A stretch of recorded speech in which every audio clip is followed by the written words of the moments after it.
ஒரு திருமண வாழ்க்கை சக்சஸா இருக்க வேண்டும் என்றால் ஒரு அஸ்திபாரம் இருக்கணும். அது திருமணத்தை குறித்து தேவனுடைய வார்த்தை என்னென்ன சொல்லுகிறதோ அதன்படி கேட்டு நடக்கக்கூடிய வாழ்க்கையாக அந்த வாழ்க்கை இருந்துச்சுன்னா அந்த வாழ்க்கை ஸ்திரமான வாழ்க்கையா இருக்கும். கர்த்தர் நம்ம இன்னைக்கு உதவி செய்கிறார் பார்த்தீங்களா, நன்மையான காரியங்களை செய்கிறார் பார்த்தீங்களா. எதனடிப்பில் செய்கிறார்? ஒரே காரியம், உடன்படிக்கை. உடன்படிக்கைங்கிறது விலையேறப்பட்டதுங்க. எந்த ஒரு காரணத்தை கொண்டும் கர்த்தர் நம்மோடு பண்ண உடன்படிக்கை பிரேக் பண்ணுவது கிடையாது, உடன்படிக்கை முறிப்பது கிடையாது. என்ன ஆனாலும் உடன்படிக்கையில் உத்தமமா இருப்பேன், மனைவிக்கு உத்தமமா இருப்பேன், பிள்ளைக்கு உத்தமமா இருப்பேன், உடன்படிக்கையை காக்கிறதுல நான் உத்தமமா இருப்பேன் நினைச்சீங்கன்னா ஒரு சந்ததி இந்த உலகத்துல மலையின் மேல பட்டணமா இருக்கும். அது கர்த்தருடைய சித்தம்.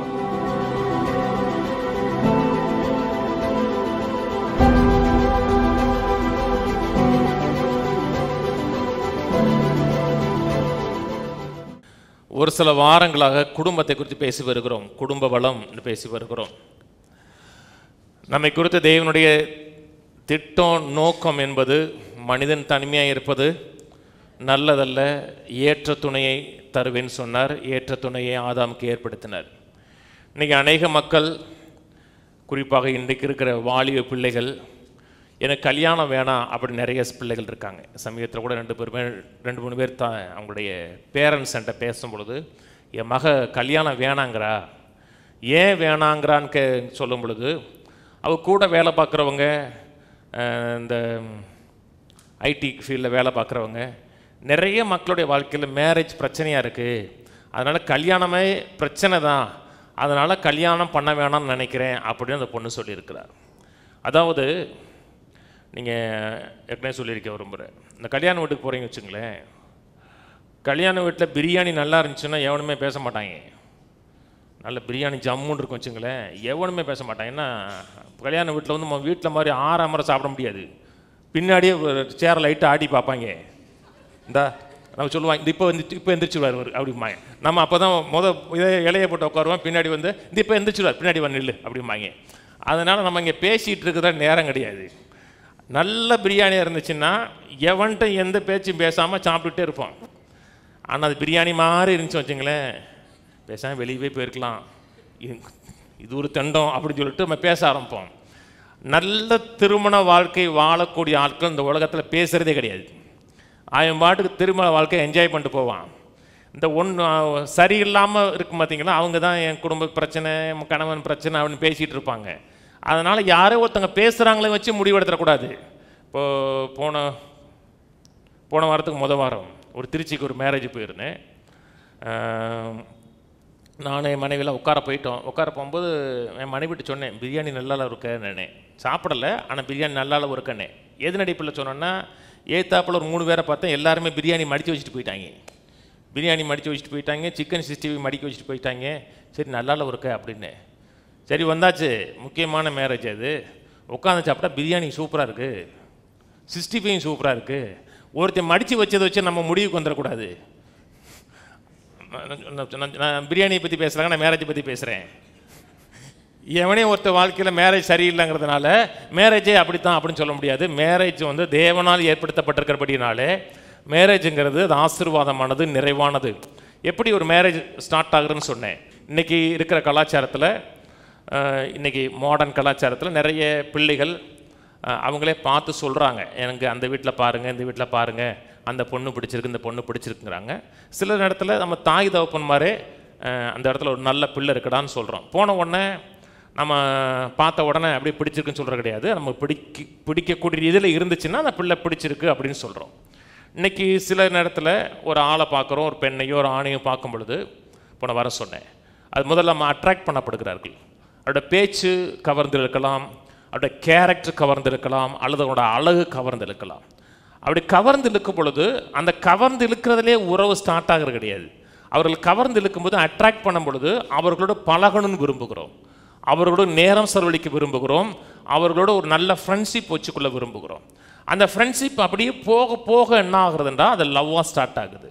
எடுத்த உடனே நான் பார்த்தேன், I love you, to you love me அப்படின்னா அது பைத்தியக்காரத்தனம், அது லவ்வே கிடையாது, அது இச்சை.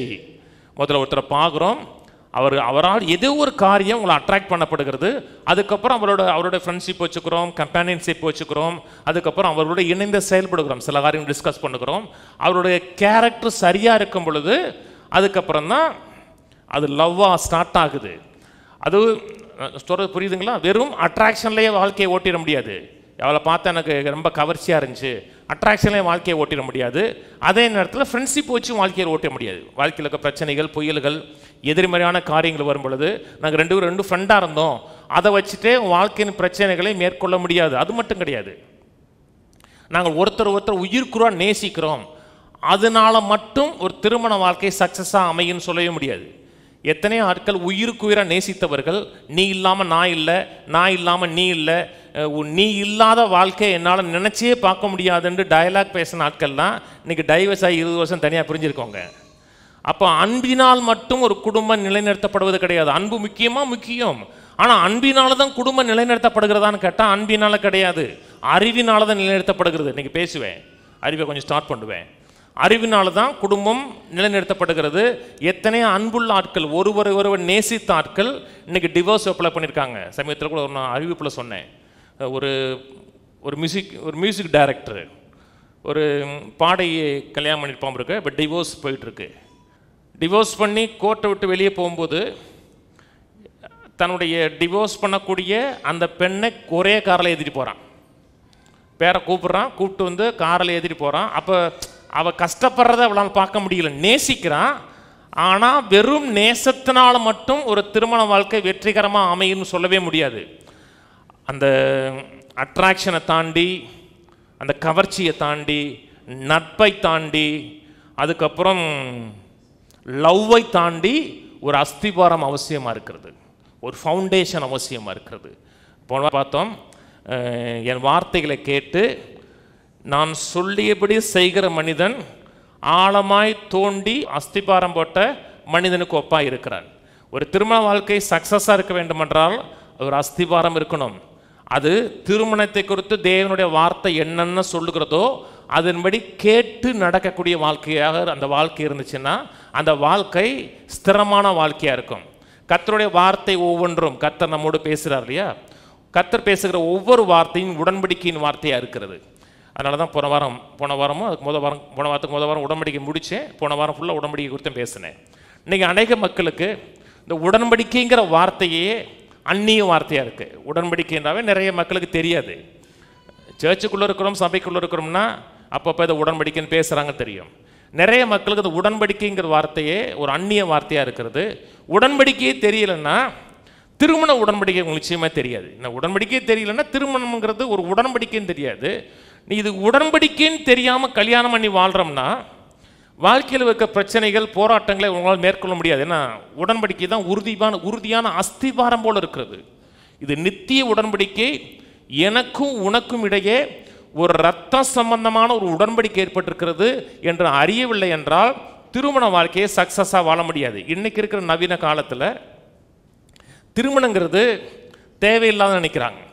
திருமண உறவே தேவையில்லாது, அதாவது இது தேவையில்லாத ஒரு வாழ்க்கை முறை நினைக்கிறாங்க. ஒரு நேற்றை முந்தான பார்த்தோன்னா ஃபுல்லாக எபிசோடெல்லாம் தெரியாது. இது ஒரு பழைய எபிசோடு. இந்த கரு பழனிசாமியே ஒருத்தன் நடத்துகிறான், தமிழாமல் சம்திங் ஒன்று. அதில் வந்து லிவிங் டுகெதரை பற்றி பேசுகிறாங்க. ஒரு பெண்ணு பேசுகிறா லிவிங் டுகெதரை பற்றி, அதாவது கல்யாணமாகாமல் சேர்ந்து வாழுகிறதை குறித்து ஒரு பெண்ணு பேசுகிறா. அவர் ரொம்ப நவீன பெண் கிடையாது, ஒரு மாடர்ன் கேர்ளும் கிடையாது, ஒரு நடுத்தர குடும்பத்தை சேர்ந்த ஒரு பெண்ணு. ரொம்ப ரிச்சான பெண்ணு மாதிரியும் தெரியல இந்த பெண்ணை பார்க்குறதுக்கு. அவள் என்ன சொல்கிறான்னா, கல்யாணம் ஆகிறதுக்கு முன்னாடி என்னுடைய ஃப்ரெண்டோடு நான் வந்து ரிலேஷன்ஷிப்பில் இருக்கிறது என்ன தப்பு, அவளோட நான் உடலுறவு கொண்டது என்ன தப்புங்கிறா. அமெரிக்காவில் இல்லை, தமிழ்நாட்டில் என்ன தப்பு அப்படிங்கிறா. நான் கொஞ்ச நாள் வாழ்வோம், பிடிச்சிருந்துச்சின்னா அதுக்கப்புறம் நான் கல்யாணம் பண்ணிக்கிடுவோம். அப்போ ஏத்தாப்பில் இன்னொரு பொண்ணு சொல்கிறா, இல்லைங்க நீங்கள் சேர்ந்து வாருங்க, லிவிங் டுகெதரில் இருக்கீங்க, அந்த உங்கள் ஆண் நண்பரோடு நீங்கள் வந்து செக்ஸ் வச்சுக்கிறீங்க, அவன் சரியில்லைன்னு விட்டுறீங்க, அப்புறம் இன்னொருத்தனை பிடிச்சிக்கிறீங்க, அவன் சரியில்லைன்னு விட்டுறீங்க, இப்படியே நீ விட்டு போனீங்கன்னா இது என்னன்னு சொன்ன உடனே அந்த பொண்ணு சொல்கிறா, அந்த லிவிங் டுகெதர் சரின்னு சொல்கிற பொண்ணு வந்து சொல்கிறான்னா, தமிழ்நாட்டில் யார் ஒருத்தனுக்கு ஒருத்தின்னு வாழ்கிறாங்கன்னு கேட்குறான். அதுக்கப்புறம் தெரியல, அதுக்கப்புறம் அந்த முடிஞ்சிருச்சு. அதே வார்த்தை யூஸ் பண்ணுற தமிழ்நாட்டில் யார் ஒருவனுக்கு ஒருத்தி வாழ்கிறாங்க, அவங்க அப்பா அம்மாவை நான் பார்க்கணும் கட்டாயமே. அங்கேருந்து அந்த அறிவை பெற்றிருப்பான்னு நினைக்கிறேன் அவ. ஏன்னா அவங்களுக்கு திருமணம்ங்கிறது தேவையில்லாத நினைக்கிறாங்க. திருமணம் ஆகிறவர்கள் இன்னைக்கு கலாச்சாரத்தை திருமணம் பண்ணுகிறவர்கள் அது ஒரு உடன்படிக்கைன்னு பார்ப்பது கிடையாது. ஒரு காலம் ஆயிடுச்சு, கல்யாண வயசாயிருச்சு, அதனால் கல்யாணம் கட்டணும், அது ஒரு கலாச்சாரத்துக்குள்ளே இருக்குது, அதனால் அந்த கல்யாணம் கட்டுறோம், அது ஒரு பழக்கம் அப்படி நினைக்கும் பொழுது நீ கவனண்ட்டாக பார்க்கல, உடன்படிக்கையாக பார்க்கலன்னு வச்சுங்களேன், உங்கள் வாழ்க்கையை மணலில் கட்டுறீங்கன்னு அர்த்தம். அந்த வாழ்க்கை சக்ஸஸாக அமையும், நிரந்தரமாக வெற்றிகரமாக ஓடும் என்பதற்கான எந்த விதமான உறுதி கிடையாது. எபிரேயர் திருப்போம், எபிரேயர் 13ஆம் அதிகாரம் திருப்போம், எபிரேயர் 13:4. விவாகம் யாவருக்குள்ளும் கனமுள்ளதாயும் விவாக மஞ்சம் அசூசிப்படாதமாய் இருப்பதாக, வேசிக்கல்லறையும் உபச்சாரையும் தேவன் நியாயந்திருப்பார். 4 எடுத்தோன்னு சொல்லுகிறார், விவாகம் யாவருக்குள்ளும் கனமுள்ளது, கல்யாணம் யாவருக்குள்ளும் கனத்துக்குரியது, மரியாதைக்குரியது, வெயிட்டானது, போற்றுதலுக்குரியது.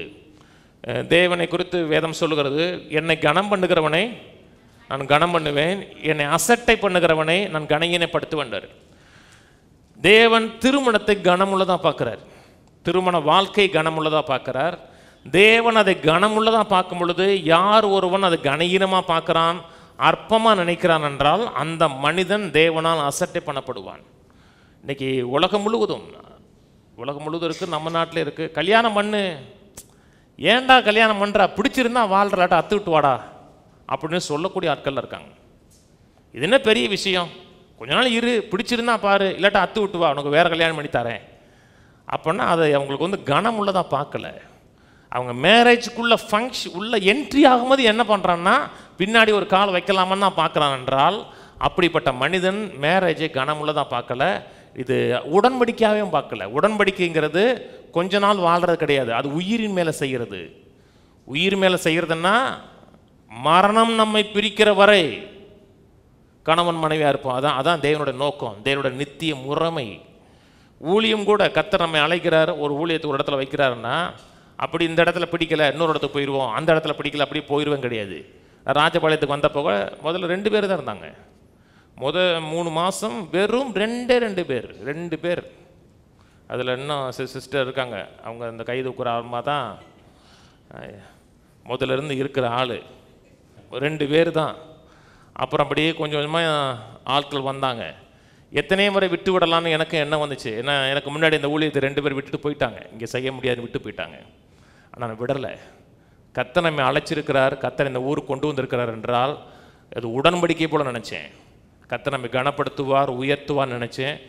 அதே மாதிரி தான் திருமணமும். திருமணங்கிறது செஞ்சு பார்ப்போம், வாழ்ந்து பார்ப்போம், இருந்தால் இருப்போம், இல்லாட்ட விட்டுருவோம், நமக்கு சொந்தத்தில் 2-3 பிள்ளை இருக்குது அப்படி நினச்சிங்கன்னா அதை நீங்கள் கனமுள்ளதாக பார்க்கல. இல்லைங்க என் குடும்பத்தில் ரொம்ப பிரச்சனைங்க, என்னால் தாழ முடியலங்க, நான் படுற கஷ்டத்தை வேறு யாருமே பட்டிருக்க மாட்டாங்க, அதனால் நான் எப்படியாவது டைவர்ஸ் வாங்கிக்கலாம்னு நினைக்கிறேங்க. பைபிள் சொல்லுது, உலகத்தில் நேடுகிற சோதனை இல்லாமல் வேறு சோதனை உங்களுக்கு நேரிடலை. அப்படின்னா உங்களை போல் கஷ்டப்படுறவன் பாடுபடுறவன் உலகத்தில் நிறைய இருக்கான். அவன் சொல்லலை, நீங்கள் சொல்லிட்டீங்க. நீங்கள் விட்டுறலான்னு நினைக்கிறீங்க. அதே பிரச்சனையோடு இருந்த மனிதன் அதை பிரச்சனையை மேற்கொண்டு சக்ஸஸாக இருக்கான். எனக்கு தெரியும். நானும் ஒரு சகோதரனும் காரில் போகும்போது அவங்க மனைவி எஸ்எம்எஸ் பண்ணுறாங்க, டே நாயே எங்கடா போயிட்டு இருக்கேன்ட்டு. நான் எதையும் கூட்டி குறைச்சி சொல்ல அப்படி சொல்கிறேன். அவங்களும் இப்போ கேட்பாங்க, டே நான் எங்கடா போயிட்டுருக்க. நாங்கள் அவர் காமிச்ச பாஸ்டர் பாருங்கள் மெசேஜ் எப்படி வருதுண்டு. இன்றைக்கி எக்ஸலண்ட் ஃபேமிலியாக இருக்காங்க, நல்ல குடும்ப வாழ்க்கை வாழ்கிறாங்க. அப்போ ஒரு நாளத்தில் அவங்க அத்து விட்டு போல, இது உடன்படிக்கைன்னு நினச்சதுனால இன்னைக்கு இந்த திருமண வாழ்க்கை சக்ஸஸான வாழ்க்கையாக இருக்குது. கீழே வாசிப்போம். நீங்கள் பண ஆசை இல்லாதவர்களாய் நடந்து உங்களுக்கு இருக்கிறவைகள் போதும் என்று எண்ணுங்கள். நான் உன்னை விட்டு விலகுவதும் இல்லை, உன்னை கைவிடுவதும் இல்லை என்று அவர் சொல்லியிருக்கிறார். அத்தனை கவனன்ட்டம். நான் உன்னை விட்டு விலக மாட்டேன், கைவிட மாட்டேன். கர்த்தர் ஒரு நாளும் ஒரு போதும் நம்மை விட்டு விலக மாட்டார். ஏன்னா உடன்படிக்கை, நமக்கும் தேவனுக்கு இடையே ஏற்பட்ட உறவுங்கிறது கான்ட்ராக்ட் கிடையாது, உடன்படிக்கை. அதேமாதிரி திருமண வாழ்க்கையிலும் சரி, கணவன் மனைவியாக உறவில் இருக்கிறோம், ஏதோ ஒரு காரியம் உங்களுக்கு சந்தோஷத்தை ஏற்படுத்தி கொடுக்கல, ஒரு திருப்தி ஏற்படுத்தி கொடுக்கல, மனநிறைவை ஏற்படுத்தி கொடுக்கலன்னா, அந்த மனநிறைவை பெறுவதற்கு இந்த உடன்படிக்கை உடைச்சிட்டு நீங்கள் வெளியே தேடக்கூடாது. எனக்கு மனநிறைவு தானே, எங்கேயோ ஒரு இடத்துல எனக்கு மனநிறைவு கிடைக்குன்னு போனீங்கன்னா நீங்கள் உடன்படிக்கை உடைக்கிறீர்கள்னு அர்த்தம். உடன்படிக்கை எந்த ஒரு காரணத்தை கொண்டு உடைக்கக்கூடாது. உடன்படிக்கையில் உங்களுக்கு திருப்தி இல்லை, மனநிறைவு இல்லைன்னா கர்த்தர்ட்ட கேட்கணும். ஆண்டவரே, உம்மை தேடுகிறேன், உம்மை நேசிக்கிறேன்.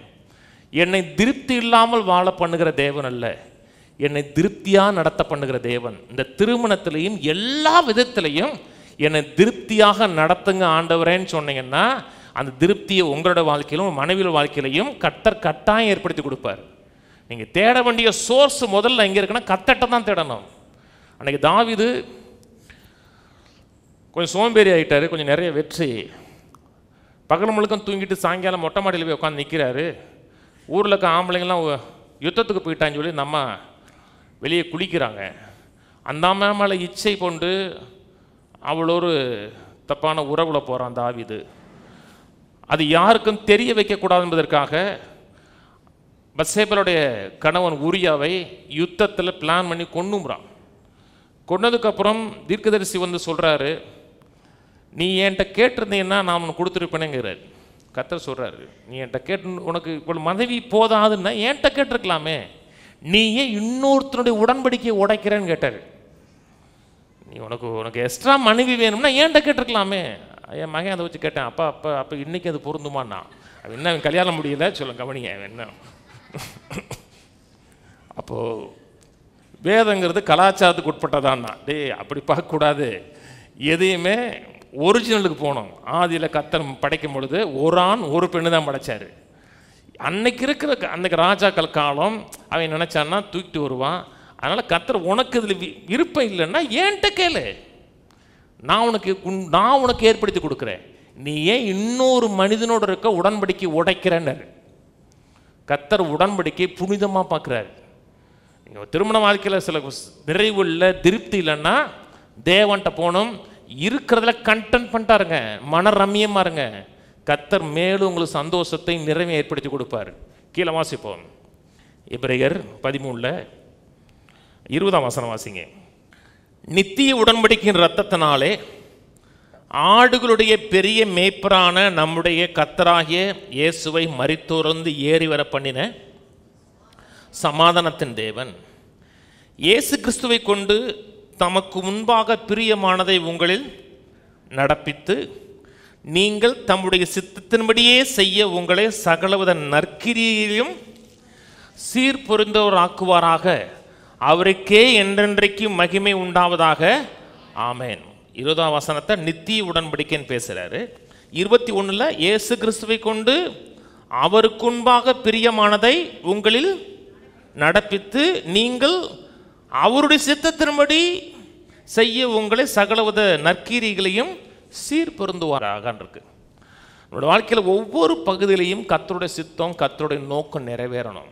திருமணங்கிறது கர்த்தருடைய சித்தம், திருமண உடன்படிக்கைங்கிறது கர்த்தருடைய சித்தம். அதை உடைச்சிட்டு போயிடக்கூடாது. இயேசு பூமிக்கு வரும்போது சொல்லுகிறார், பிதாவே உங்களுடைய சித்தத்தை செய்ய இதோ வருகிறேன்கிறாரு. உங்களுடைய சித்தத்தை செய்ய நான் வாஞ்சியாக இருக்கிறேங்கிறாரு. சங்கீதம் 40 தான் இங்கே கோட் பண்ணுறாங்க. உமக்கு பிரியமானது செய்ய நான் வாஞ்சிக்கிறேன்கிறார். கெத்செமனே தோட்டத்தில் அவருக்கு ஒரு ஆசிலேஷன் வருது. இந்த பாத்திரம் என்னை விட்டு நீங்க கூடுமானால் நீங்கட்டும், ஆகிலும் என்னுடைய சித்தத்தின்படி அல்ல உம்முடைய சித்தத்தின்படியே. சித்தம் செய்ய தான் வர்றாரு. ஆனால் கெத்செமனேல சின்ன ஒரு தடுமாற்றம் ஏற்படுது. அவருக்கு அப்போ இன்னொரு சித்தம் இருக்குது. அதனால தான் கேட்குறாரு, ஆகிலும் என்னுடைய சித்தத்தின்படி அல்லன்னா அப்போ அவருக்கு ஏதோ ஒரு விருப்பம் இருந்திருக்கு, ஒரு ஆப்ஷன் இருந்திருக்கு. என்னுடைய சித்தத்தின்படி அல்ல உம்முடைய சித்தத்தின்படியும் ஆக கடவுது. தேவனோடு நமக்கு ஒரு கவர்னன்ட் பாண்ட் ஏற்பட்டிருக்கிறது, உடன்படிக்கையின் ஒரு பிணைப்பு ஏற்பட்டிருக்கிறது. இந்த உடன்படிக்கையின் பிணைப்பில் நான் என்ன விரும்புகிறேன், நான் என்ன யோசிக்கிறேன்னு வாழ்வது கிடையாது. ஒவ்வொரு காரியத்திலையும் அவர் என்ன விரும்புகிறார், அவருடைய பார்வையில் எது செம்மையாக இருக்கிறதுன்னு கேட்டு நடக்கணும். ஏன்னா இந்த உடன்படிக்கையில் அவர் தான் பெரியவர், நமக்கு ஜீவனை கொடுத்தவர். ஒவ்வொரு காரியத்திலையும் ஆண்டவரை நீ என்ன செய்ய விரும்புகிறீர், எதை செய்ய நான் சித்தமாக இருக்கிறேன் என்பதை அந்த ஆசையை எனக்குள்ள உருவாக்குங்க. ஆசையை உருவாக்குறது மட்டுமல்ல, அந்த ஆசையை நிறைவேற்றக்கூடிய ஆற்றலையும் தாங்கன்னு சொன்னீங்கன்னா கர்த்தர் அதை உங்க நிறைவேற்றுவதற்கு சத்துவத்தை கொடுப்பார். அன்றைக்கி தேவ தூதர்கள் அவர்களுக்கு எம்பவர் பண்ணாங்க, அந்த சித்தத்தை செய்வதற்கு இயேசுக்கு எம்பவர் பண்ணாங்க. நமக்கும் கர்த்தர் அந்த எம்பவர்மெண்ட்டை கட்டாயம் கொடுப்பார், கர்த்தருடைய சித்தத்தை நிறைவேற்றுவதற்கு. நம்ம அறிந்து கொள்ள வேண்டிய ஒரு காரியம், உங்களை பார்க்கலும் என்னை பார்க்கலும் கர்த்தர் 10,000 கோடி மடங்கு அறிவாளி. அறிவாளியா? உண்மைதானே? உங்களை குறித்து உங்களுக்கு தெரியதை பார்க்கலும் உங்களை குறித்து அதிகமாக அவருக்கு தெரியும். அப்போ ஒரு காரியத்தை உங்களை செய்ய சொல்கிறாரு, ஒரு காரியத்தை நடத்த சொல்கிறார் என்றால், ஆண்டவரை என்னுடைய ஒப்பீனியன் படி அல்ல, நீ எதை செய்ய சொல்கிறீரோ அதை நான் செய்ய ரெடியாக இருக்கேன் அப்படின்னா நீங்கள் அவரை ஹானர் பண்ணுறீங்க, மதிக்கிறீங்க, மரியாதை கொடுக்குறீங்கன்னு அர்த்தம். ஒரு காரியத்தை செய்ய வேணாம் சொல்கிறாருன்னா நான் செய்யலாம் ஆண்டவரே. ஒரு காரியத்தை செய்ய சொல்கிறாருன்னா செய்கிறீங்க. மறுரூபமாக்கப்படாத மனது சொல்லும், இல்லை இதை செய்யும் சொல்லும் பொழுது இல்லை கர்த்தருடைய சித்தத்தை தான் செய்வேன் அப்படி சொன்னீங்கன்னா நீங்களும் இயேசுநாதன் மூலம் சொல்கிறீங்க, ஆயிலும் என்னுடைய சித்தத்தின்படி அல்ல உம்முடைய சித்தத்தின்படி. ஒவ்வொரு காரியத்திலையும் காரியம் மனது விரும்புதோ மனது விரும்பலையோ, ஆண்டவர் உம்முடைய சித்தம் உம்முடைய நோக்கம் என் வாழ்க்கையின் ஒவ்வொரு பகுதியில் நிறைவேறட்டுன்னு சொன்னீங்கன்னா உங்கள் வாழ்க்கையில் கர்த்தர் நினைத்திருக்கிற திட்டமிட்டு இருக்கிற ஒவ்வொரு காரியங்களும் தனிப்பட்ட வாழ்க்கையில் மட்டுமில்லை, உங்கள் குடும்ப வாழ்க்கையில் நிறைவேறும். ஏன்னா அதான் நோக்கம். கர்த்தர் சில காரியங்களை நம் தாயின் கற்பத்தில் அவைங்களை உருவாவதற்கு முன்பாகவே வணங்கி வச்சிருக்கிறார். அதுக்கேற்ற மாதிரி தான் நம்ம நடத்துகிறார். சில காரியங்கள் அடுத்து என்ன நடக்கும் தெரியாது, கர்த்தர் பார்க்குறாரு. சில காரியத்தை விட்டுருன்னு சொன்னோம்னா விடணும், சில காரியத்தை விடாதன்னு சொன்னார்னா வாழ்க்கை நல்லா இருக்கும். பாவத்தில் சந்தோஷம் இல்லைங்க. பாவத்தின் சம்பளம் மரணம் தான் இருக்குது. பாவத்தில் எந்த விதமான சந்தோஷம் கிடையாது. பாவத்தில் அது அனித்தியமான பாவ சந்தோஷம் இருக்குது. கொஞ்ச நேரம் சந்தோஷமாக இருக்கலாம், அதுக்கப்புறம் இன்னும் கண்ணீர் வடிக்கிறோம். ஒரு சகோதரர்லாம் 3 வாரத்துக்கு முன்னாடி என்கிட்ட பேசினார். அப்போ தான் 3 வாரம் இல்லை, 1 மாதத்துக்கு மேலே இருக்கும். அபிஷேகம் வாங்கினதுக்கப்புறம் நான் பாவம் பண்ணிட்டேன். நான் சமீபத்தில் பண்ணியிருப்பார்னு நினச்சேன். இல்லை ஐயா, அது ரொம்ப நாளைக்கு முன்னாடியா, ஆனால் இன்னும் எனக்கு அந்த வேதனை என்னை விட்டு போலங்கிறாரு. நான் 2-3 மெசேஜ் அனுப்பிவிட்டேன் நீதியை குறித்து, குற்ற உணர்வுலேருந்து வெளியே வர்றது, இதெல்லாம் கேட்டால் கூட இன்னும் அதுலேருந்து அவர் வெளியே வந்தது மாதிரி தெரியல. நேற்று கூட டெக்ஸ்ட் பண்ணுறாரு. குற்ற உணர்வுலேருந்து வெளியே வர தெரியலன்னா கஷ்டம். கையில் வந்து சொல்லுவோம், தேவனே நான் உமக்கு பிரியமானபடி என் வாழ்க்கையின் ஒவ்வொரு பகுதியிலையும் செய்ய விரும்புகிறேன். ஆமேன், ஆமேன். சங்கீதம் 74 திருப்போம். சங்கீதம் 74:20. உம்முடைய உடன்படிக்கையை நிலைத்தருளும், பூமியின் இருளான இடங்கள் கொடுமையுள்ள குடியிருப்புகளால் நிறைந்திருக்கிறது. இங்கே சொல்கிறார், உம்முடைய உடன்படிக்கையை நிலைத்தருளும். இன்னைக்கு இருக்கிற சொன்னது மாதிரி இன்னைக்கு இருக்கிற மக்களுக்கு உடன்படிக்கைன்னு தெரியாத உலகம், உடன்படிக்கைன்னு தெரியாதனால உடன்படிக்கையை மதிக்காத உலகம். உடன்படிக்கைன்னு தெரியாது, உடன்படிக்கை தெரியாதனால உடன்படிக்கை மதிக்க மாட்டாங்க. ஒரு ஆணையோ ஒரு பெண்ணையோ பார்க்குறீங்க, பார்க்க நல்லா இருக்கலாம், இளமையாகவோ அழகாகவோ இருக்கலாம். அவங்களுக்கு கல்யாணம் ஆகியிருக்காங்க அப்படின்னு தெரிஞ்சுன்னா மறு செகண்டு அவங்க மேலே எந்த ஒரு பார்வையும் வைக்கக்கூடாது. அவங்க மேரேடு அப்படின்னாவே அடுத்த செகண்டு ஒரு எண்ணம் ஒரு சிந்தை ஒரு மேலே வைக்கவே கூடாது. அப்படி வச்சிட்டிங்கன்னா நீங்கள் உடன்படிக்கை உங்களுக்கு மதிக்க தெரியுதுன்னு அர்த்தம். ஏன்னா அவங்களும் இன்னொரு ஆள் கூட உடன்படிக்கை ஏற்பட்டுட்டு இருக்குது. ஒருத்தர் தவறான உறவில் விழுந்தவர்.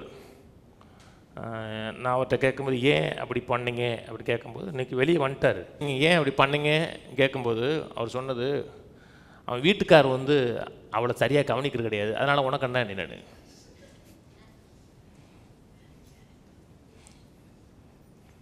அவன் வீட்டுக்காரன் அவன் முண்டாடியை கவனிக்கலை, அதுக்கு உனக்கு என்னையா என்னன்னு. நிறைய மக்கள் அவர்கள் செய்கிற தவறுகளுக்கு எக்ஸ்கியூஸ் சொல்லக்கூடிய ஆட்களாக இருக்காங்க.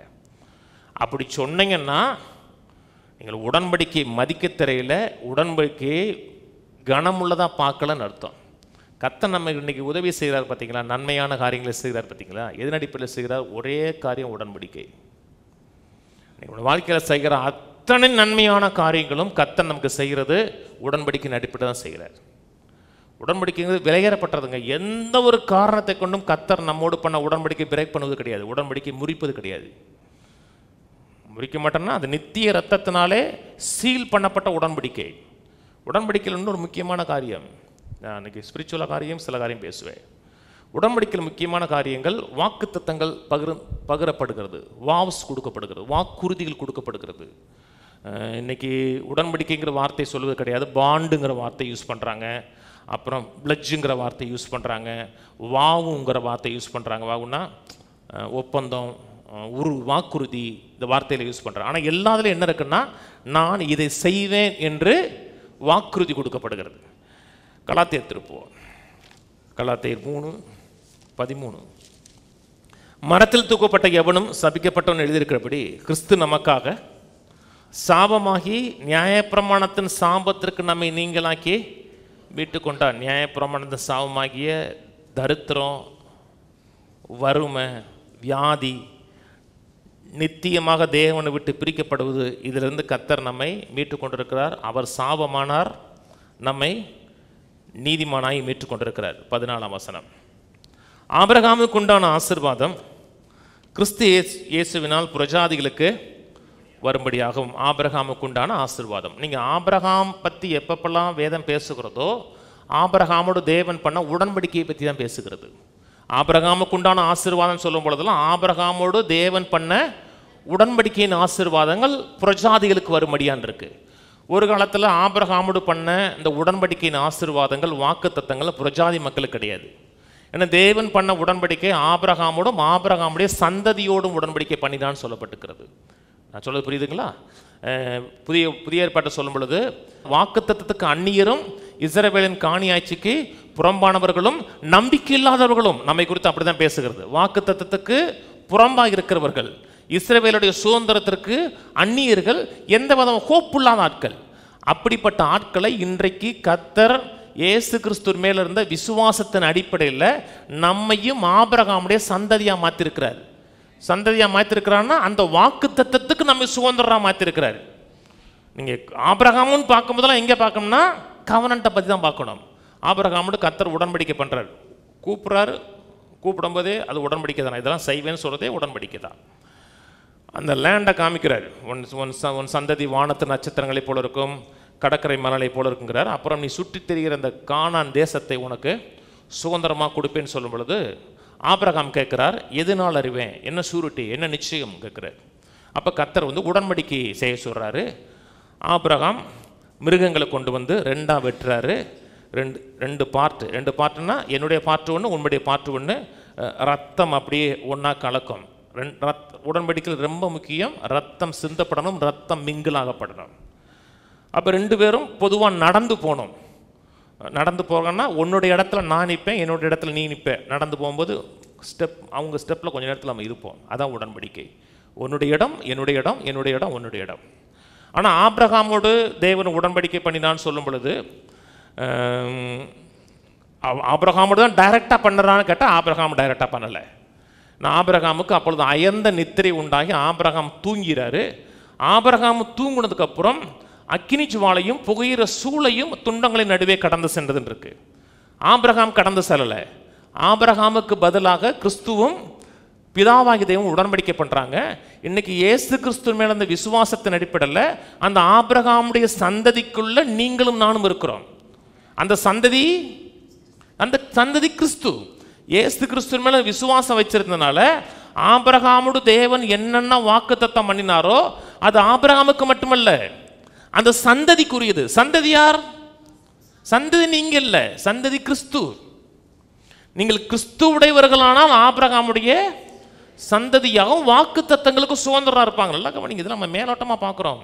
ஆனால் அத்தனை எதன் அடிப்படையில் எழுதப்பட்டதுன்னா உடன்படிக்கை அடிப்படையில் எழுதப்படுகிறது. கவனன்ட்டுங்கிறது ரொம்ப முக்கியம். கவனன்ட்டில் பேசப்படுகிற வாக்குறுதிகள் முக்கியம். சொன்னது புரியுதுங்களா? நம்ம ஒரு கிறிஸ்தவ மேரேஜ் பண்ணுறோம்னா கிறிஸ்தவ மேரேஜில் ரொம்ப முக்கியம் என்ன? வாவ்ஸ் எடுக்கிறது, வாக்குறுதி எடுக்கிறது தான். அதை வந்து ரொம்ப பேர் கேர்லெஸ் எடுப்பாங்க. அதான் பிரதானமானது. தாலி கட்டுறது, பைபிள் மாற்றுறது, மோதிரம் மாற்றுறது, அதெல்லாம் செகண்டரி. பிரதானமானது என்ன? கையை பிடிச்சிட்டு சொல்கிறது தான். நான் இது உனக்கு இப்படி செய்வேன், நான் உனக்கு இப்படி செய்வேன்னு சொல்கிறாங்க இல்லையா, அதான் பிரதானமானது. வாசிப்போம் 14. ஆபிரகாமுக்கு உண்டான ஆசீர்வாதம் கிறிஸ்து இயேசுவினால் பிரஜாதிகளுக்கு வரும்படியாகவும், ஆவியை குறித்து சொல்லப்பட்ட வாக்குத்தத்தத்தை நம் விசுவாசத்தினால் பெறும்படியாகவும் இப்படி ஆயிற்று. இன்னைக்கு மறுபடியும் பிறந்திருக்கிறோம், தேவனுடைய பிள்ளையா மாறி இருக்கிறோம் என்றால் ஆபிரகாமோடு பண்ண உடன்படிக்கை, இயேசுவின் மேலே வைத்த விசுவாசம். 15. சகோதரரே, மனுஷர் முறைமையின்படி சொல்லுகிறேன், மனுஷருக்குள்ள உறுதி பண்ணப்பட்ட உடன்படிக்கை ஒருவனும் தள்ளுகிறதும் இல்லை, அதனோட ஒன்றையும் கூட்டுகிறதும் இல்லை. 13, 14 நின்றக்கூடாது, 15 கண்டினியூ ஆகுது. மனுஷர்கள் மத்தியில் உடன்படிக்கை ஏற்படுகிறது இல்லையா, அந்த உடன்படிக்கையில் கூட எந்த ஒரு காரியத்தையும் கூட்டக்கூடாது, குறைக்கக்கூடாது. உடன்படிக்கையில் என்னென்ன சொன்னீங்களோ சொன்னது தான், மாற்றக்கூடாது, மாற்றி அமைக்கக்கூடாது. அதே போல் திருமணம் என்பது உடன்படிக்கை. இந்த திருமணத்தில் பண்ண உடன்படிக்கை எந்த ஒரு காரியத்தையும் கூட்டவும் கூடாது, எந்த ஒரு காரியத்தையும் நீங்கள் தள்ளிவிடவும் முடியாது. ஏன்னா அது உடன்படிக்கை. ஆபிரகாமுக்கும் அவருடைய சந்ததிக்கும் வாக்குத்தத்தங்கள் பண்ணப்பட்டன. சந்ததிகளுக்கு என்று அநேகரை குறித்து சொல்லாமல் உன் சந்ததிக்கென்று ஒருவனை குறித்து சொல்லியிருக்கிறார். அந்த சந்ததி கிறிஸ்துவே. 17. அதெல்லாம் நான் சொல்லுகிறது என்னவெனில், கிறிஸ்துவை முன்னிட்டு தேவனால் முன் உறுதி பண்ணப்பட்ட உடன்படிக்கையை 430 வருஷத்துக்கு பின்பு உண்டான நியாயப்பிரமாணமான தள்ளி வாக்குத்தத்தத்தை வியர்த்தமாக்க மாட்டாது. இதெல்லாம் நான் ஃபுல் டீட்டெயிலாக பேசியிருக்கேன், 10 வாரம் பேசியிருக்கேன் இந்த புத்தகத்தை. ஆபிரகாமோடு தேவன் உடன்படிக்கை பண்ணார். அந்த உடன்படிக்கையை 430 வருஷம் கழித்து வந்தால் நியாயப்பிரமாணத்தில் உடன்படிக்கை கேன்சல் பண்ணாதுங்கிறாரு, மாற்றி அமைக்க முடியாதுங்கிறாரு. ஏன்னா நியாயப்பிரமாண உடன்படிக்கைங்கிறது தேவனோட சித்தம் அல்ல, மனிதனுடைய மீறுதல் நிமித்தம் நியாயப்பிரமாணம் வந்துச்சு. ஆனால் முதல்ல தேவனுடைய விருப்பம்னா ஆபிரகாமோட பண்ண உடன்படிக்கை. அந்த உடன்படிக்கை மனுஷனும் கூட்ட முடியாது, தள்ள முடியாது. பின்னாடி வந்த நியாயப்பிரமாணத்தின் உடன்படிக்கையும் கேன்சல் பண்ண முடியுங்கிறாரு. ஏன்னா உடன்படிக்கைங்கிறது உறுதியானது, மாறாதது, நித்தியமானது. நான் சொன்னது புரியுதுங்களா? 26 பேருங்க. நீங்கள் எல்லாரும் கிறிஸ்து இயேசுவை பற்றும் விசுவாசத்தினாலே தேவனுடைய புத்திரராக இருக்கிறீர்களே. நீங்கள் தேவனுடைய புத்திரரா? எவ்வளவு பெரிய கணம் தெரியுமாங்க அது? நமக்கு அது தெரியாதுங்க. ஒரு பெரிய அண்ட சராசரத்தை ஆளக்கூடிய ஒரு மனிதனுடைய மகன்னா உங்களுக்கு எப்படி இருக்குங்க? நமக்கு இது குறித்த உணர்வு இல்லை. அப்படியே படிச்சுட்டு போவோம். பாதி படிக்கும்போது தூக்கம் வந்துடும் நமக்கு. நீங்கள் சொல்லப்பட்டிருக்கு, நீங்கள் எல்லோரும் கிறிஸ்து இயேசுவை பற்ற விசுவாசத்தினால தேவனுடைய புத்திரராக இருக்கிற. கையை வைத்து சொல்லுவோம், நான் தேவனுடைய புத்திரனா இருக்கிறேன், வாக்குத்தத்தத்தின்படி ஆபிரகாமுடைய சந்ததியா இருக்கிறேன். ஆமென், ஆமென். எபிரேயர் வாங்க, எபிரேயர் 6ஆம் அதிகாரம் வாங்க. இங்கே அந்த ஆபிரகாமோட பண்ண உடன்படிக்கைத்தான் பேசுகிறார். ஆண்டவர் எதை பெருசாக நினைக்கிறாரோ, மேன்மையாக நினைக்கிறாரோ, அர்த்தமுள்ளதாக நினைக்கிறாரோ, நாமும் அதை அர்த்தமுள்ளதாக விலையேறப்பட்டதாக பார்க்கணும். 13. ஆபிரகாமுக்கு தேவன் வாக்குத்தத்தம் பண்ணும் பொழுது ஆணையிடும்படி தம்மிலும் பெரியவர் ஒருவரும் இல்லாதபடினாலே தமது பேரில் தானே ஆணையிட்டு. நீங்கள் ஆபிரகாமுன் வந்தாவே என்ன வரணும்? ஆபிரகாமோடு பண்ண உடன்படிக்கையின் அடிப்படையில். உடன்படிக்கையில் ரொம்ப முக்கியம் என்னென்னா வாக்குத்தத்தம் பண்ணப்படுகிறது, அதாவது ப்ராமிஸ் பண்ணப்படுகிறது. ஆபிரகாமோடு தேவன் ப்ராமிஸ் பண்ணின பொழுது 2 பேரும் உடன்படிக்கை பண்ணும் பொழுது 2 பேருமே ப்ராமிஸ் பண்ணுறாங்க. நான் இதை செய்வேன், அதை செய்வேன், நான் அதை செய்வேன், இப்படி செய்வேன், அப்படி செய்வேன் ப்ராமிஸ் பண்ணுறாங்களா? கிறிஸ்தவ மேரேஜில் அது முக்கியம். இப்போது 2 பேர் அப்பா அம்மா ரசிக்கப்பட்டிருக்காங்க, பிள்ளைகள் ரசிக்கப்படலை. ஐயா எனக்கு ஒரு பிள்ளைகளுக்கு கல்யாணம் பண்ணி கொடுக்கணுன்னா நான் பண்ணி கொடுத்துருக்கேன். 2 மேரேஜ் அதேமாதிரி பண்ணி கொடுத்துருக்கேன். 2 பேருமே ரசிக்கப்படாதவங்க. ஆனால் பாட்டு படித்தேன், செய்தி சொன்னேன், ஆசீர்வதித்தேன், தாலி எடுத்து கொடுத்தேன், அறிக்கை பண்ண மாட்டேன், அறிக்கை எடுக்க மாட்டேன், ரிஜிஸ்டரில் கையெழுத்து வாங்க மாட்டேன். அது மேரேஜ், கிறிஸ்தவ மேரேஜுடைய கீயே என்ன? உடன்படிக்கை வாவ்ஸ் எடுக்கிறது, அப்புறம் ரிஜிஸ்டர் பண்ணுறது. வாவ்ஸ் எடுக்க மாட்டோம். நான் இதை செய்வேன் அதை செய்வேன் வாக்குறுதி கொடுக்குறோம்.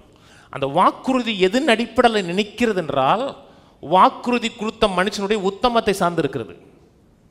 அந்த வாக்குறுதி எதன் அடிப்படையில் இருக்குன்னா வாக்குத்தத்தம் சொன்னவன் யாரு அதன் அடிப்படையில் தான் அந்த வாக்குறுதி நிற்கிது. சொன்னது புரியுதுங்களாங்க? இன்னைக்கு மக்கள் நான் அப்படியா சொன்னேன்னு சொல்லக்கூடிய உலகம். பேப்பரில் எழுதுனா கூட போன வாரம் சொன்னது மாதிரி வக்கீலை வச்சு மாற்றிடுவாங்க. அதான் இன்னைக்கு உலகம். அப்படிப்பட்ட உலகத்தில் கர்த்தர் நம்மை ஒரு உடன்படிக்கையின் உறவுக்குள்ளே வச்சிருக்கிறார். நீங்கள் இன்றைக்கி எல்லாமே சைன் பண்ணுறாங்க. இன்றைக்கி ஒரு காலத்தில் ஒரு வீடு வாடகை போனாலும் ஒத்திக்கு போனாலும் அங்கே பாண்டு போடுறது, இது நடக்கும் இது நடக்கும் அப்படி சொல்கிறோம், போட்டு கையெழுத்து போடுறோம். சங்கீதம் 15 ஃபுல்லாக வாசிங்க. ஒரு உண்மையான மனுஷன் கடவுளுக்கு பயப்படுற மனுஷனை கொடுத்து பேசுகிறாரு. 1ஆம் வசனத்துலேருந்து பேசுகிறாரு. 4ஆம் வசனத்தை சொல்கிறாரு, அவனுக்கு நஷ்டம் நேரிட்டால் கூட தான் சொன்னதை நிறைவேற்றுவாங்கிறார். 1ஆம் வசனத்துலேருந்து பேசிட்டே வர்றாரு. அவனுக்கு நான் சொன்னதுனால நஷ்டமே நேரிட்டா கூட அவன் சொன்னதை நிறைவேற்றுவான். அவன் தான் என்ன, அவன் கவனன்ட் கீப்பர். அவன் கவனன்ட் பிரேக்கர் கிடையாது, கவனன்ட்டை உடைக்கிறவன் கிடையாது, கவனன்ட்டை காக்கிறவன், உடன்படிக்கை காக்கிறவன். இன்னைக்கு மக்கள் திருமணத்தில் வாவுஸ் கொடுக்குறாங்க தெரியுமா, அதை மதிக்கிறதே கிடையாது. அவர் இதே சொல்கிறாரு, நான் சொல்லணும். அந்த நேரத்தில் ரொம்ப பேர் நினச்சி சொல்கிறான்னு தெரியாது. நல்ல வேலைடா கல்யாணம் முடிஞ்சிச்சுடா, முடியாதுன்னு நினச்சோம். அவர் சொல்ல சொல்ல எந்த உணர்வும் இல்லாமல் அப்படி சொல்லுவான். அப்படி இல்லை, அது கமிட்மெண்ட் இருக்கணும். அதில் கர்த்தர் தான் சொன்ன ஒவ்வொரு வார்த்தையிலும் கமிட்டடாக இருக்காருங்க. ஒரு வார்த்தை சொன்னாரும் அது கமிட்டடு. ஏன்னா அது உடன்படிக்கை. உயிர் போனால் கூட மாற்றி அமைக்க மாட்டார். ஒரு ஃபாதர் இருக்கிறாரு, ஜாலியாக தான் பேசுவார். ஒரு நிமிஷம் இருக்கும் ஃபுல், அது அப்படி தான் பேசுவாரான்னு தெரியல, எல்லாமே ஜாலியாக தான் இருக்கும். அது லேடிஸ் மாதிரி பேசுவார். அப்போ ஒரு சொன்னார், ஒருத்தன் போட்டு அடின்னு அடிச்சிருக்கான் மனைவியே. அடித்த உடனே அவன் கேட்டிருக்கான், ஏண்டா கல்யாணத்தன்னைக்கு வாக்குறுதி கொடுத்தியே, வலியுறுத்துகிறேன். நான் எங்கடி வலியுறுத்துறேன்னு சொன்னேன், வா உரிக்கிறேன் தானடி சொன்னேன் இருக்காங்க. அப்படி சொன்னானான்னு தெரியல, ஆனால் அவர் அப்படி தான் பேசுவார். நான் எங்கே வலியுறுத்துறேன்னு சொன்னேன், வா உன்னை உரிக்கிறேன்னு தானே சொன்னேன். அப்படி யாரும் சொல்ல மாட்டாங்க, சொன்னால் கூட திருப்பி சொல்ல வைப்போம். அவர் அப்படி தான் சொல்லுவார். திருமண உடன்படிக்கையில் ரொம்ப முக்கியம்னா வாக்குறுதிகள், கவனன்ட். தேவன் சொல்கிறாரு, ஆபிரகாமுக்கு தேவன் வாக்கு ப்ராமிஸ் பண்ண பொழுது கர்த்தர் நம்மகிட்ட என்ன ப்ராமிஸ் பண்ணாரோ தேவனை பொறுத்த வரைக்கும் தேவன் அதை உடைக்க மாட்டார். அப்போ நாம் என்ன செய்யக்கூடாது, உடைக்கக்கூடாது. கையில் ஊற்றி சொல்லுவோம், நான் தேவனுடைய உடன்படிக்கையின் மனிதன், நான் பேசுகிற ஒவ்வொரு வார்த்தையிலும் உத்தமனாயிருப்பேன். நான் சொல்லுகிற, நான் பேசக்கூடிய ஒவ்வொரு வார்த்தையும் ஒரு பாண்டு போல் இருக்கிறது. என்னுடைய வார்த்தையை கை கொள்ளுகிறது நான் கமிட்மெண்டா அர்ப்பணிப்பா இருக்கிறேன். ஆமேன். இதை மெய்யாவே சொன்னீங்கன்னா இந்த உலகத்தில் நீங்கள் வித்தியாசமான ஆளாக இருப்பீங்க. உணர்ந்து சொன்னீங்கன்னா, இது உணர்ந்து சொன்னீங்கன்னா அடுத்த முறை நீங்கள் சொல்கிற வார்த்தையில் ஜாக்கிரதையாக இருப்பீங்க. வார்த்தையை லூஸ்தனமாக விட மாட்டோம். லூஸ்தனமானா வாய்க்கு வந்ததை விட மாட்டோம். எதை சொன்னோமோ அதை சொல்லுகிறதுல கமிட்மெண்ட்டாக இருப்போம். எதை சொன்னோமோ அதை மனதில் வச்சுருப்போம். அதை செய்து நிறைவேற்றுங்கிற எண்ணம் இருக்கும். இந்த எண்ணம் இருந்துச்சுன்னா காலையில் பார்த்தேன் சாயங்காலம் கல்யாணம் பண்ணிட்டோம் அப்படின்னு எண்ணமும் வராது. ஏன்னா அவன் யாருன்னு உங்களுக்கு தெரியாது, சொன்ன அதை கை கொள்வானான்னு உங்களுக்கு தெரியாது. காலையில் பார்த்தோம் நான் அப்படி லவ்வில் விழுந்துட்டேன். வாய்க்கால விழலாம், குட்டையில் விழலாம், லவ்வில் விழக்கூடாது. விழுந்தீங்கன்னாவே லவ் இல்லை. 13 திரும்பி வாசிக்கிறேன். நான்லாம் மதுரையில் இருந்தேங்க. மதுரையில் எனக்கு நிறைய நண்பர்கள், அதாவது நண்பர்களுடைய கூட்டத்தில் வாழ்ந்தேன். நான் இது வரைக்கும் லவ்லே விழலைங்க. எந்த பொம்பளை பிள்ளைக்கு பின்னாடி நான் போனதே கிடையாதுங்க. ஒரு நாள் கூட போட கிடையாதுங்க. எனக்கு வினோதமாக இருக்கணும். எந்த பொம்பளை பின்னாடி போன நான் மட்டும் இல்லை, என் செட்டில் இருக்க எவனுமே போக மாட்டாங்க. எதனையாச்சும் ஒரு இடத்துல உட்காந்து 4 மணி நேரம் 5 மணி நேரம் உட்காந்து பேசிக்கிட்டு இருப்போம். இன்னைக்கு பார்த்தோன்னே லவ்வுங்கிறான், கிறுக்கு பிடிச்சி ஆகிறாங்க. வாசிப்போம். ஆபிரகாமுக்கு தேவன் வாக்குத்தத்தம் பண்ணும் பொழுது ஆணையிடும்படி தம்பிலும் பெரியவர் ஒருவரும் இல்லாதபடினாலே தமது பேரில் தானே ஆணையிட்டு, நிச்சயமாகவே நான் உன்னை ஆசீர்வதிக்கவே ஆசீர்வதித்து உன்னை பெருக பண்ணுவேன் என்றார். அவரை பார்க்கலும் பெரிய ஆள் ஒருத்தர் இல்லாதபடினாலே ப்ராமிஸ் பண்ணும் பொழுது தமது பேர்லேயே சத்தியம் பண்ணி ப்ராமிஸ் பண்ணுறாரு. அந்த வாக்குத்தத்தத்தை 15ஆம் வசனத்தில் அவர் பொறுமையாய் காத்திருந்து வாக்குத்தத்தம் பண்ணப்பட்டதை பெற்றார்ன்றிருக்கு. 16ஆம் வசனம். மனுஷர் தங்களின் பெரியவர் மேல் ஆணையிடுவார்கள், உறுதி பண்ணும்படிக்கு ஆணையிடுதலே சகல விவாதத்திற்கும் முடிவு.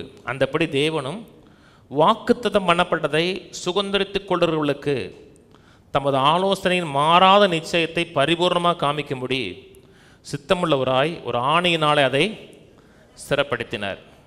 நமக்கு ஒரு மாறாத நிச்சயத்தை கொடுக்கும்படி கர்த்தர் வாக்குத்தத்தம் கொடுத்தார். தேவன் வாக்குத்தத்தம் கொடுத்தாராவே அது உடன்படிக்கை. வாக்குத்தத்தம் கொடுத்தது மட்டுமல்ல, அந்த வாக்குத்தத்தத்தின் மேலே சத்தியம் பண்ணியிருக்கிறார். சத்தியம் பண்ணியிருக்கிறான்னா, நான் உனக்கு என்ன சொன்னனோ அது எந்த காரணத்தை கொண்டும் நான் உடைக்க மாட்டேன், மீற மாட்டேன். தேவனை குறித்த ஒரு காரியம் தேவன் பொய் சொல்ல மாட்டார். உடன்படிக்கை காக்கிறவர். இன்னைக்கு அப்படி உடன்படிக்கை காக்கிற மக்களை பார்க்க முடியுமான்னு கிடையாது. மனைவிட்ட பொய் சொல்கிறீங்க, பிள்ளைகள்கிட்ட பொய் சொல்கிறீங்கன்னா நீங்கள் இன்னொரு ஆள்கிட்ட பொய் சொல்ல மாட்டீங்க என்பதற்கான எந்த விதமான நிச்சயமும் கிடையாது. சிலர்லாம் சொல்கிறாங்களா, நான் என் மனைவிட்ட ஏதாச்சும் ஒரு பொய் சொல்லி சமாளிச்சிருவேன். மனைவிட்ட பொய் சொல்லி சமாளிக்கக்கூடிய ஆளாக இருக்கீங்க, பிள்ளைகள்கிட்ட பொய் சொல்லி சமாளிக்கக்கூடிய ஆளாக இருக்கீங்கன்னா நீங்கள் எல்லார்ட்டையும் பொய் சொல்லுவீங்க. நான் சொன்னது புரியுதுங்களா? முதல்ல உங்கள் கவர்னன்ட் பார்ட்னரே உங்களை நம்ப முடியலைன்னா மற்றவன் உங்களை நம்பினான்னா மதியீனமானவன் அர்த்தம். மனைவிட்ட எவன் பொய் சொல்லாமல் இருக்கிறானோ ஃபஸ்ட்டு அப்படிலாம் வாழ முடியுமா? முடியும். இல்லை, எல்லாமே எப்படி சொல்ல முடியும்? என்ன உடன்படிக்கையின் உறவு. மனைவிட்ட பொய் சொல்லாத ஆள் தான் மற்றவங்ககிட்ட பொய் சொல்லாமல் இருப்பாங்க. கர்த்தர் நம்மகிட்ட ஒரு நாள் கூட பொய் சொல்றது கிடையாதுங்க. பட் என்னைக்காச்சும் பொய் சொல்லிக்காரா? அவர் மனவாளனுங்க. அவரே போலவே நாமும் வாழவன் விரும்புகிறார். அதான் கர்த்தருடைய விருப்பம், கர்த்தருடைய சித்தம். திரும்பி எப்படி இருக்குவாங்க? எப்படி 8க்குவாங்க? எப்படி 8:6. இவரோ விசேஷித்த வாக்குத்தத்தங்கள் பேரில் ஸ்தாபிக்கப்பட்ட விசேஷித்த உடன்படிக்கைக்கு எப்படி மத்தியஸ்தராக இருக்கிறாரோ அப்படியே முக்கியமான ஆசாரிய ஊழியத்தையும் பெற்றிருக்கிறார். அந்த முதலாம் உடன்படிக்கை பிழை இல்லாததா இருந்ததானால் 2ஆம் உடன்படிக்கைக்கு இடம் தேட வேண்டியதில்லையே. அவர்களை குற்றப்படுத்தி அவர்களை நோக்கி, இதோ கர்த்தர் சொல்லுகிறது என்னவெனில், இஸ்ரவேல் குடும்பத்தோடும் யூதா குடும்பத்தோடும் நான் புது உடன்படிக்கையை ஏற்படுத்தும் காலம் வருகிறது. அவர்களுடைய பிதாக்களை எகிப்து தேசத்திலிருந்து கொண்டு வரும்படிக்கு நான் அவர்களுடைய கையை பிடித்த நாளிலே அவர்களோடு பண்ணின உடன்படிக்கை போல இது இருப்பதில்லை. அந்த உடன்படிக்கையில் அவர்கள் நிலை நிற்கவில்லையே, நானும் அவர்களை புறக்கணித்தேன் என்று கர்த்தர் சொல்லுகிறார். பழைய உடன்படிக்கை பற்றி பேசுகிறாரு. அந்த உடன்படிக்கையில் அவர்கள் நிலை நிற்கல, கர்த்தர் நிலை நின்றாரா? கர்த்தர் நிலை இருந்தால், கர்த்தர் முதல்ல மிஸ் ஆகல. மிஸ் பண்ணது யாரு? அந்த உடன்படிக்கையில் அவர்கள் முதல்ல யார் நிலை நிற்கல? அவன் நிலை நிற்கல, நானும் அவர்களை புறக்கணித்தேங்கிறார். சிஜேபி போடு. இதில் உங்களுக்கு படித்தா விளங்கிடும். தமிழ் படிக்கலன்னு இங்கிலீஷ் படித்தீங்கன்னா விளங்கிடும். It will not be like the covenant which I made with their fathers on the day when I took them by their hands and led them forth out of the land of Egypt. அதெல்லாம் correct. எகிப்திலிருந்து அவர் கையை பிடித்த நாளிலே நான் பண்ண உடன்படிக்கை போல் அது இருப்பதில்லை. கீழே because they for their part did not remain faithful to my covenant. என்னுடைய கவனன்ட்டில் அவருடைய பார்ட்டில் அவர்கள் உண்மையா இல்லை. So I for my part stopped concerning myself with them. அதாவது அவர்கள் பார்ட்டில் அவங்க சரியில்லை, அதனால் என்னுடைய பார்ட்டில் தான் நான் விலகிக்கிட்டேங்கிற. நல்லா கவனிங்க. நீ உலகத்தில் எத்தனை தீமை பொல்லாத காரியம் நடக்குது. கத்தர் செஞ்சார், கத்தர் செய்கிறாருன்னு சொன்னாங்க. கொரோனா வந்தப்போ ஒரு குரூப்பே கத்தர் தான் செஞ்சார், கத்தர் தான் கொரோனாவை அனுப்பினாருனாங்க. இந்த உலகத்தில் நடக்கிற எந்த ஒரு தீமைக்கும் கத்தர் காரணம் கிடையாது. கத்தர் நல்லவர், எவ்வளவேனும் தீமை நினைக்காத தேவன். நன்மையான எந்த ஈவும் பூரணமான எந்த வரும் பரத்திலிருந்து இறங்கி வருகிறது. கத்தருடன் உடன்படிக்கை உறவுக்குள்ளே இருக்கிறோம். நீ கத்தருடன் உடன்படிக்கை வேணாம், நான் கத்தர் தெய்வம் இல்லை, நீங்கள் விலகி போயிட்டீங்கன்னா கத்தர் ஒன்றும் சொல்ல மாட்டார். உங்கள் விருப்பம், நீங்கள் போ. நீங்கள் கத்தருடைய உடன்படிக்கை விட்டு போயிட்டீங்கன்னா உங்கள் வாழ்க்கையில் பாதுகாப்பு கிடையாது. இந்த உலகத்தில் தீமைகள் பொல்லாத காரியங்கள் வருவதற்கு நீங்கள் வாசல் திறந்து வச்சுருக்கீங்கன்னு அர்த்தம். இஸ்ரவேல் மக்கள் ஏன் பாம்பு கடிச்சது? உடன்படிக்கை விட்டு விலகுனாங்க. உடன்படிக்கை விட்டு விலகும் போதெல்லாம் தீமை வந்துச்சு. உடன்படிக்கைங்கிறது பாதுகாப்பானதுங்க. கர்த்தரோட உடன்படிக்கையில் இருக்கீங்களா? பாதுகாப்பு. அந்த உடன்படிக்கையில் இருக்கிற வரை பாதுகாப்புக்குள்ளே இருந்தாங்க. உடன்படிக்கை விட்டு விலகுனாங்க, பாதுகாப்பு கிடையாது. அதே போல் திருமணம்ங்கிறது உடன்படிக்கை. அந்த உடன்படிக்கைக்குள்ளே இருந்தீங்கன்னா உங்களுக்கு பாதுகாப்பு. நான் சொல்கிறது புரியுதா? ஆனால் திருமண உடன்படிக்கை விட்டு வெளியே போகிறீங்கன்னா உங்களுக்கு பாதுகாப்பு கிடையாது. இன்செக்யூரிட்டி மட்டும்தான் இருக்கும். சர்ச்சும் ஒரு உடன்படிக்கைங்க. இது குடும்பம். பாஸ்டர் மனைவிங்கிறது அப்பா அம்மா மாதிரி, இங்கே இருக்கிற சகோதர சகோதரிகள் மாதிரி. இங்கே ஒருமத்து இணைந்து கர்த்தருடைய நோக்கத்தை நிறைவேற்றணும். இங்கே வந்து கமிட்மெண்ட் இருக்கணும். கர்த்தர் இந்த சபையில் வச்சிருக்கிறாரு, நான் வளருவதற்கு, என்னை உயர்த்துவதற்கு, என்னை வாழ வைக்க இங்கே வச்சிருக்கிறானோ அந்த கமிட்மெண்ட் இல்லைன்னா நீங்கள் சர்ச்சா ஓடுவீங்க. இந்த சர்ச்சுட்டு அந்த சர்ச்சு, அந்த சர்ச்சுட்டு அந்த சர்ச்சுட்டு ஒரு மனுஷன் ஓடுறாமதே. ஒரு ரிலேஷன்ஷிப்ட்டு ஒரு ரிலேஷன்ஷிப்பு. கமிட்மெண்ட் இருந்துச்சுன்னா அங்கே இருப்போம். கமிட்மெண்ட் இல்லைன்னா நம்ம ஓடிக்கிட்டே இருப்போம். திருமணங்கிறது என்னது? எனக்கும் என் மனைவிக்கு இடையே ஏற்பட்ட கமிட்மெண்ட்டு, கவனன்ட்டு. என்னானா நீங்கள் நிற்போம் ஜெயிப்போம் அப்படி நின்னீங்கன்னா கர்த்தர் உதவி செய்வார். பிரச்சனை வந்து ஓடணும்னா ஓடினான்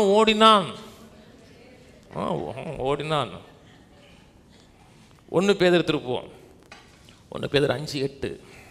தெளிந்த புத்தியுள்ளவர்களாய் இருங்கள், விழித்திருங்கள், ஏனெனில் எதிராளியாகிய பிசாசானவன் கர்ச்சிக்கிற சிங்கம் போல் எவனை விழுங்கலாம் என்று வகை தேடி சுற்றி தருகிறான். பிசாசு யாரை விழுங்கலாம், எந்த குடும்பத்தை நாசமாக்கலாம், எந்த குடும்பத்தில் பிரச்சனை ஏற்படுத்தலாம்னு சுற்றி தர்றான்.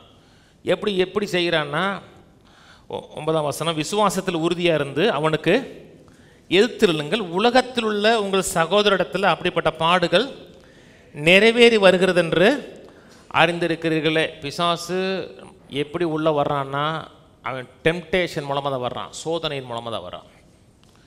கர்த்தர் நம்மை சோதிக்கிறது கிடையாது, கர்த்தர் நம்மை பரீட்சை பண்ணுகிறார். பரீட்சை வேற, சோதனை வேற. கர்த்தர் நம்மை பரீட்சை வைக்கிறாரா? பரீட்சை வைக்கிறார். அந்த எகிப்திலிருந்து கானானுக்கு ஒரு சீரியஸ் பேசியிருப்பேன், அது கேளுங்க. அது ஒவ்வொரு இடத்துக்கும் கர்த்தர் தான் கூட்டு போனார், கர்த்தர் தான் பரீட்சை வச்சார். பிசாசு சோதிக்கிறான், விட்டுட்டு வந்துரு. ஒரு பிரச்சனை வந்தோன்னு என்னப்பா, விட்டு வந்துருமா. சோதனை வரல, எல்லாத்துலேயும் ஒரு டெம்டேஷன், ஒரு சோதனை இருக்கும். என்ன சோதனை வந்தாலும் நான் ஃபெய்த்ஃபுல்லாக இருப்பேன். என் கணவனுக்கு ஃபெய்த்ஃபுல்லாக இருப்பேன், என் மனைவிக்கு ஃபெய்த்ஃபுல்லாக இருப்பேன், என் பிள்ளைக்கு ஃபெய்த்ஃபுல்லாக இருப்பேன், என் பேரைக்கு பிள்ளைக்கு ஃபெய்த்ஃபுல்லாக இருப்பீங்கன்னா ஒரு பக்தி உள்ள சந்ததி அந்த பூமியில் நீங்கள் உருவாக்கிடுவீங்க. இது சாதாரண விஷயம் இல்லைங்க, ஒரு ஜென்ரேஷனை உருவாக்கிடுவீங்க. எங்கள் தாத்தா அப்படி இருந்தார், எங்கள் அப்பா அப்படி இருந்தார், இப்படித்தான் வாழணுங்கிற ஒரு பேட்டர்னை உருவாக்கிடுவீங்க. அப்படியே இது உருவாக்கக்கூடாதுங்கிறது தான் பிசாசு எல்லா விதமான தீமையை ஏற்படுத்துகிறான். என்ன ஆனாலும் என் பிள்ளைகளுக்கு நான் ஃபெய்த்ஃபுல்லாக இருப்பேன், என் மனைவி ஃபெய்த்ஃபுல்லாக இருப்பேன் வாழுங்க. கர்த்தர் அந்த கவனன்ட்டை பாதுகாப்பாருங்க. நீங்கள் இஸ்ரேல் சரித்திரத்தை படித்து பாருங்கள். எருசலேமில் வாழ்ந்த ராஜாக்கள், அதாவது தாவீதின் வம்சாவளியில் வந்த ராஜாக்கள், எத்தனை ராஜாக்கள் கெட்ட ராஜாக்கள் இருந்தாங்க தெரியுமில்ல. சமாரியாவில் இருந்த ராஜாக்களும் கெட்டவனாக இருந்தான், ஆனால் அவளை கர்த்தர் ஒவ்வொரு முறையும் அவளை கைவிடுவார். ஆனால் தாவீதின் வம்சத்தில் இருந்த எந்த ஒரு ராஜாவும் கர்த்தர் கைவிட மாட்டார். ஏன் கைவிட மாட்டார்னா, ஒரே ஒரு வார்த்தை சொல்லுவார், உன் தகப்பனாகிய தாவீதோடு பண்ண உடன்படிக்கையும் பாரு. உடன்படிக்கை கர்த்தர் நம்முடைய வாழ்க்கையில் மட்டும் காக்க விரும்பலைங்க, சந்ததியாக காக்க விரும்புகிறாருங்க. இதில் உறுதியாக நின்றுங்க. என்ன ஆனாலும் எங்கள் உடன்படிக்கையில் உத்தமமாக இருப்பேன், மனைவிக்கு உத்தமமாக இருப்பேன், பிள்ளைக்கு உத்தமமாக இருப்பேன், உடன்படிக்கையை காக்கிறதுல நான் உத்தமமாக இருப்பேன்னு நினச்சிங்கன்னா உங்கள் சந்ததி இந்த உலகத்தில் மலையின் மேலே பட்டணமாக இருக்கும். அது கர்த்தருடைய சித்தம், கர்த்தருடைய நோக்கம். அப்படித்தான் வாழணும். சரிதானே? இன்னும் கொஞ்சம் போவோம். எந்த ஒரு திருமணமாக இருக்கட்டும், எந்த ஒரு காரியமாக இருக்கட்டும், சக்ஸஸ் ஆகணும். மேரேஜாக இருக்கட்டும், திருமணமாக இருக்கட்டும், ஒரு அத்லட்டாக இருக்கட்டும், எனி காரியம், எந்த ஒரு காரியமும் சக்ஸஸாக இருப்பதற்கு 4 தூண்கள் அவசியம். எந்த ஒரு காரியம், மேரேஜாக இருக்கட்டும், பிஸ்னஸாக இருக்கட்டும், 4 தூண்கள் ரொம்ப அவசியம். நீதிமொழிகள் 24 திருப்போம். முதல் தூண் வந்து அறிவு, 2வது காரியம் வேலை, 3வது காரியம் தியாகம், 4வது காரியம் experience. Knowledge, work, sacrifice, experience. 4 தூண்கள் அவசியம். இன்னைக்கு 2 தூண் சீக்கிரமாக சொல்லிடுவேன். நீதிமொழி 24 1ஆம் வசனத்திலிருந்து. உடன்படிக்கையில் உண்மைத்தன்மை ரொம்ப முக்கியங்க. ஆபிரகாமை குறித்து கர்த்தர் சொல்கிறாரு, ஆபிரகாம் உண்மை உள்ளவன் சொல்கிறாரு. நெகேமியாவில் சொல்கிறாரு, ஆபிரகாம்கிட்ட கர்த்தர் ஒன்று சொன்னார்னா ஆபிரகாம் அப்படி செய்வாரா? எந்த ஒரு மாற்று கருத்தும் கிடையாது. கர்த்தாவை நீங்கள் சொன்னீங்கன்னா செய்கிறதுக்கு நான் வில்லிங்காக இருந்தார். ஆபிரகாம் பொய் சொல்கிற ஆள் கிடையாது. ஆபிரகாம் மாற்றி மாற்றி பேசுகிற ஆளும் கிடையாது. நீதிமொழி 24 1ஆம் வசனத்திலிருந்து, பொல்லாத மனுஷர் மேல் பொறாமை கொள்ளாதே, அவர்களோட இருக்கவும் விரும்பாதே. அவர்கள் இருதயம் கொடுமையை யோசிக்கும், அவர்கள் உதடுகள் தீவினையை பேசும். வீடு ஞானத்தினாலே கட்டப்பட்டு விவேகத்தினாலே நிலைநிறுத்தப்படும். அறிவினாலே அறைகளில் அருமையும் இனிமையுமான சகலவித பொருள்களும் நிறைந்திருக்கும். ஞானமுள்ளவன் பலமுள்ளவன், அறிவுள்ளவன் தன் வல்லமையை அதிகரிக்க பண்ணுவான். நல் யோசனை செய்து யுத்தம் பண்ணு, ஆலோசனைக்காரர் அநேகரால் ஜெயம் கிடைக்கும். முதல்ல சொல்கிறார் 3ஆம் வசனத்தை, வீடு ஞானத்தினால் கட்டப்பட்டு விவேகத்தினால், அண்டர்ஸ்டாண்டிங்கினால் வீடு வந்து நிலைநிறுத்தப்படும். ஒரு வீடு கட்டப்படணும், ஒரு வீடு வெற்றிகரமாக இருக்க வேண்டும் என்றால் ரொம்ப முக்கியம் ஞானத்தினால் கட்டப்படுகிறது. 4ஆம் வசனம் சொல்லுகிறார், அறிவினால் அறைகளில் அருமையும் இனிமையுமான சகலவித பொருள்களும் நிறைந்திருக்கும். ஒரு 3 காரியத்தையும் பிரிக்க முடியாது. அறிவு, ஞானம், அண்டர்ஸ்டாண்டிங். அதாவது அறிவு, ஞானம், விவேகம் 3 காரியங்களும் இணைந்து போகக்கூடிய காரியம். ஞானம் என்பது நமக்கு கிடைச்ச அறிவை சரியான விதத்தில் பயன்படுத்துவது ஞானம். இப்போ 3 வாரம் பேசியிருக்கேன், அது உங்களுக்கு கிடைச்ச நாலேஜ். அந்த நாலேஜை சரியான விதத்தில் அப்ளை பண்ணிங்க, கர்த்தர் கொடுத்த இன்ஃபர்மேஷனை சரியான விதத்தில் அப்ளை பண்ணிங்கன்னா அது ஞானம். விவேகங்கிறார், வீடு ஞானத்தினால் கட்டப்பட்டு விவேகத்தினால், அண்டர்ஸ்டாண்டிங்னால் நிலைநிறுத்தப்படும். அறிவை சரியான விதத்தில் பயன்படுத்துறது மட்டுமில்ல, எதுக்கு முன்னுரிமை கொடுக்கணும் உங்களுக்கு தெரியணும். சில சொல்கிறாங்க ஒரு அண்டர்ஸ்டாண்டிங் கூட இல்லையாங்கிறாங்க இல்லையா? அண்டர்ஸ்டாண்டிங்னா எதை முதல்ல வைக்கணும், எதை பின்னாடி வைக்கணும்னு தெரியணும் உங்களுக்கு. அண்டர்ஸ்டாண்டிங் அவசியம். எது தீமை, எது நன்மை, எது கர்த்தர்கிட்ட வந்தது, எது பிசாசிலிருந்து வந்தது, எந்த காரியம் கர்த்தருடைய கரத்திலிருந்து வந்தது, எது பிசாசிலிருந்து வந்து உங்களுக்கு அண்டர்ஸ்டாண்ட் பண்ண தெரியணும். அதுக்கு முதல்ல என்ன வேணும்? அறிவு வேணும். எந்த அறிவு இருக்கிறதோ அந்த அறிவை கொண்டு தான் விவேகம் கிடைக்குது, ஞானம் கிடைக்கிறது. அறிவு கர்த்தருடைய வார்த்தையில் கிடைக்குது. அந்த வார்த்தையை பெறும் பொழுது, எழுதப்பட்ட வார்த்தையிலிருந்து அறிவை பெறும் பொழுது, ஜீவ வார்த்தையாக இருக்கிற இயேசு உங்களுக்கு அதை சரியாக பயன்படுத்தக்கூடிய ஞானத்தையும் விவேகத்தையும் கொடுப்பார். முதல்ல வேண்டியது என்ன? அறிவு. அறிவினால் அறைகளில் அருமையும் இனிமையுமான பொருள்கள் இருக்கும். ஆரம்பத்தில் சொன்ன பார்த்தீங்களா, ஒரு வீடு கட்டப்படுதுன்னா லவ்வை கொண்டு இல்லை, லவ்வினால் வீடு கட்டப்படுவதில்லை, அறிவினால் தான் வீடு கட்டப்படுகிறது. கீழே வாசிப்போம். 1 பேதுரு 3ஆம் அதிகாரம். 1 பேதுரு 3 1ஆம் வசனத்திலிருந்து 6ஆம் வசனம் வரை, கீழ்ப்படியாத கணவனை எப்படி கர்த்தருக்கு ஏற்ற விதத்தில் கீழ்ப்படுத்துவது, ரட்சிப்புக்குள்ளே நடத்துவது என்பதை பற்றி பேசுகிறார். அதெல்லாம் பின்னாடி பேசுவோம். கணவனுடைய ரோல் என்ன, மனைவியோட ரோல் என்ன, பிள்ளைகளை எப்படி நடத்துவது, இந்த குறித்த அறிவுலாம் பார்ப்போம். இந்த அறிவை நெக்லெக்ட் பண்ணிட்டீங்கன்னா வீடு கட்டி அமைக்கப்படப்படாது. ஆணுடைய ரோல் என்ன, பெண்ணுடைய ரோல் என்ன, ஆணுடைய தேவை என்ன, பெண்ணுடைய தேவை என்ன, இதெல்லாம் பார்ப்போம். 7ஆம் வசனம், அந்தபடி புருஷர்களே, மனைவியானவள் பலவீன பாண்டமாக இருக்கிறபடியினால் உங்கள் ஜபங்களுக்கு தடை வராதபடிக்கு நீங்கள் விவேகத்தோடு அவர்களுடனே வாழ்ந்து உங்களுடனே கூட அவர்களும் நித்திய ஜீவனாகிய கிருபையை சுதந்தரித்துக் கொள்ளுவர்கள் ஆனபடியினால் அவர்களுக்கு செய்ய வேண்டிய கனத்தை செய்யுங்கள். நடுவில் சொல்றாரு, நீங்கள் விவேகத்தோடு அவர்களுடனே வாழ்ந்து. ஆங்கில பைபிள் படித்து பார்த்தீங்கன்னா நாலேஜோடு வாழ்ந்துன்னு இருக்கும். இங்கே வந்து நாலேஜை அப்ளை பண்ணுகிற சொல்கிறாரு. விவேகத்தோடு நீங்கள் வாழ்ந்து உங்கள் நேச்சுரல், உங்கள் குடும்பத்தை எப்படி நடத்துகிறீங்களோ அதன் அடிப்படையில் தான் உங்கள் சூப்பர் நேச்சுரல் லைஃப் நிர்ணயப்படுகிறது. இயற்கை காரியத்தில் எப்படி நடந்து கொள்கிறீங்களோ அதே மாதிரி தான் பரிசுத்தமான காரியத்தில் உங்கள் வாழ்க்கையில் பாதிப்பு ஏற்படும். குடும்ப வாழ்க்கை சரியில்லைன்னா இங்கே சொல்கிறாரு, உங்கள் ஜெபத்துக்கு தடை வருங்கிறாரு. உங்கள் மனைவியோடு சரியான விதத்தில் நடக்கலை, விவேகத்தோடு நடக்கலை, அறிவோடு நடக்கலைன்னா ஆவிக்குரிய வாழ்க்கையில் பாதிப்பை ஏற்படுத்துங்கிறார். நான் குடும்பத்தில் அடி தட்டி சண்டையாக தான் இருக்கும், நான் சர்ச்சில் வந்தவுடனே இப்போ மிஞ்சின நீதிமானம் ஆயிடுவேன்னா இங்கே பண்ணுற ஜெபம் வந்து பிரயோஜனமாகாதுன்னு இங்கே பைபிள் சொல்லுது. அது வெறும் ஆக்ஷனாக தான் இருக்கும். ஏன்னா என்ன சொல்கிறார், விவேகத்தோடு அவர்களும் வந்து உங்களுடனே கூட அவர்களும் நித்திய ஜீவனாகி கிருபையை சுதந்தரித்துக் கொள்ளுவர்கள் ஆனபடியினால் அவருக்கு செய்ய வேண்டிய கனத்தை, மனைவிக்கு செய்ய வேண்டிய கனத்தை செய்யுங்கிறார். வீட்டில் கணவன் மனைவி உறவு எப்பொழுதுமே சண்டையும் சச்சரவுமா நாயும் பூனையுமா அப்படி இருந்துச்சுன்னா ஒரு நல்ல ஸ்பிரிச்சுவல் லைஃப்பை நீங்கள் வாழ முடியாது. வாழ்கிறது போல தெரியும், நிச்சயமாகவே நல்ல ஸ்பிரிச்சுவல் லைஃப் வாழ முடியாது. இல்லைங்க, எந்த குடும்பத்திலும் சண்டை இல்லை, எல்லா குடும்பத்திலும் சண்டையும் சச்சரம் தான் இருக்குது, பிக்கலும் பிடுங்கலும் தான் இருக்குது. அதனால் திருமணம்னா அப்படித்தான் இருக்கும், மனைவின்னா அப்படித்தான் இருக்கும். அடிக்கிற கை தான் எந்த பைபிளில் இருக்குது?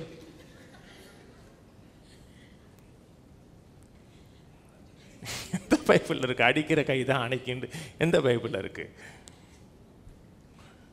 சினிமாவில் வந்த பாட்டு அது. அது தேவனுடைய நோக்கம் அல்ல. என் ஜெபங்கள் எனக்கு பதிலை ஏற்படுத்தி கொடுக்கணும். என் பிள்ளைகளுக்கு பண்ணுற ஜெபம் எனக்கு பிரயோஜனமாக இருக்கணும். உங்களுக்கு பண்ணுற ஜெபம் பிரயோஜனமாக இருக்கணும். எனக்கு ஜெப உதவிக்காக மக்கள் என்கிட்ட ஜெபிக்கிறாங்க பார்த்தீங்களா, அந்த ஜெபம் அவர்களுக்கு பிரயோஜனமாக இருக்கணும். என் மனைவியோடு நான் வாழுகிறது சரியில்லைன்னா என் ஜெபத்தை பாதிக்குன்னு. என் மனைவியோடு ஞானத்தோடு அறிவோடு நான் நடந்துக்க தெரியலைன்னா என்னுடைய ஸ்பிரிச்சுவல் லைஃப்பை பாதிக்குன்னு இருக்கு. ஸ்பிரிச்சுவல் லைஃப் முக்கியம் தானே.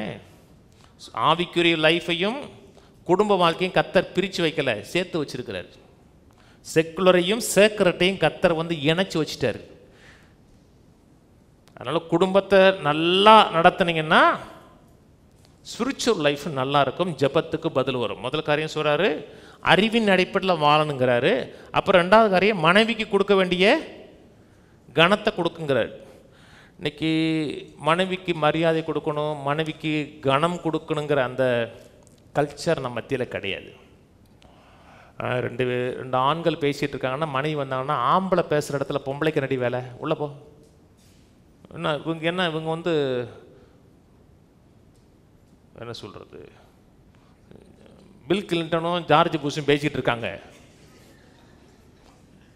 நடுவில் வந்து யார் நுழைஞ்சிடக்கூடாது. ஏன்னா அல்ப புழு அவங்க. நீங்கள் மனைவி கொடுக்க வேண்டிய கணத்தை கொடுக்குற நிறைய வீட்டிலங்க நாயை கொஞ்சம் கூட மனைவியை கொஞ்சம் மாட்டான். ஒருத்தர் சொன்னோம்னா அந்த நாய் கடிக்காதில்லைங்கிறார் ஒருத்தர்.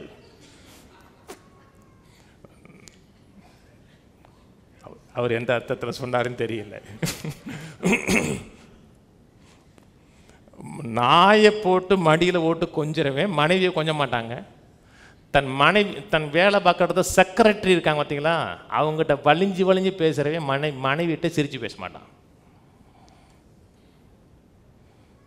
எது முக்கியம், மனைவியா செக்ரட்டரியா?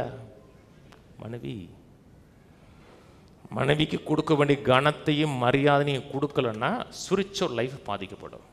அவர் சொல்கிறார் பலவீனமான பாண்டங்கிறாரு. இங்கே ஆம்பிளிஃபைடு பைபிள் படித்து பார்த்தீங்கன்னா சரீரப்பிரகாரமாக பலவீனமான ஆட்கள், மன ரீதியில் கிடையாது. மன ரீதியில் சில பெண்கள் ஆண்களை பாட்டிலும் பவர்ஃபுல்லாக இருக்காங்க. பெரும்பாலான பெண்கள் சரீரப்பிரகாரமாக, நான் சொல்கிறது மெஜாரிட்டி. ஒரு சில பெண்கள் வந்து ஜிம்பாடியில் இருக்காங்க. அன்றைக்கெலாம் ஒரு பெங்களூரில் ஒரு அம்மா இருக்கா, அப்படிங்கிறது சரட்டு முரட்டுன்னு வருது. அது வந்து எக்ஸப்ஷனல். பெரும்பாலும் பெண்கள் வந்து சரீரத்தின்படி பலவீனமானவர்கள். ஆனால் அவங்களுடைய இன்னைக்கு நிறைய பேர் சொல்கிறாங்க பார்த்தீங்களா, ஆணும் பெண்ணும் ஈக்குவலுங்கிறாங்களே. ஈக்குவல் கிடையாது. ஆணும் பெண்ணும் சமமானவர்கள். அதாவது என்ன சொல்கிறதுன்னா, ஆணை காட்டிலும் பெண் கீழானவர்கள் கிடையாது, பெண்ணை காட்டிலும் ஆண் மேலானவர் கிடையாது. ஆனால் வித்தியாசமானவர்கள். ஆண் வேற, பெண் வேற. ஒரு காரியத்தை எமோஷனலாக ஆண் டீல் பண்ணுகிறது வேற, பெண் டீல் பண்ணுகிறது வேற. ஆனால் ஆவிக்குரிய ரீதியில் ரெண்டு பேருமே நித்திய ஜீவனாய சுதந்திரத்தை சுதந்திரிக்கிறவர்கள். ரெண்டு பேரும் நீதிமானாக பரிசுத்தவானாக மாற முடியும். இது அறிவு. அறிவின் அடிப்படையில் வாழணும். சொல்கிறது புரியுங்களா? என்ன அறிவு கிடைச்சதோ அதை அப்ளை பண்ண தெரியும். ரெண்டாவது காரியம், ஒர்க் பண்ண தெரியணும், வேலை செய்ய தெரியணும். கிடைச்ச அறிவை வேலை செய்யணும், ஒர்க் பண்ணணும். குடும்பம் நல்லா இருக்கணும்னா குடும்பத்தில் வேலை செய்யணும். நான் வீட்டுக்கு வருவேன், அடைஞ்ச உடனே வருவேன், ஆனால் விடியறதுக்கு முன்னாடி போயிடுவேன்னா நீங்கள் குடும்பத்தில் நீங்கள் வேலை செய்யலை. குடும்பத்தில் நீங்கள் வேலை செய்யணும். குடும்பம் நல்ல குடும்பமாக வாழ்வதற்கு நீங்கள் குடும்பத்தில் ஒர்க் பண்ணணும். ஒர்க் பண்ணணும்னா சமைக்கணும்னு சொல்லலை, அந்த குடும்பத்தை கட்டி எழுப்புவதற்கு நீங்கள் வேலை செய்யணும். பிரசங்கி போவோம். பிரசங்கி 4ஆம் அதிகாரம் 4:9.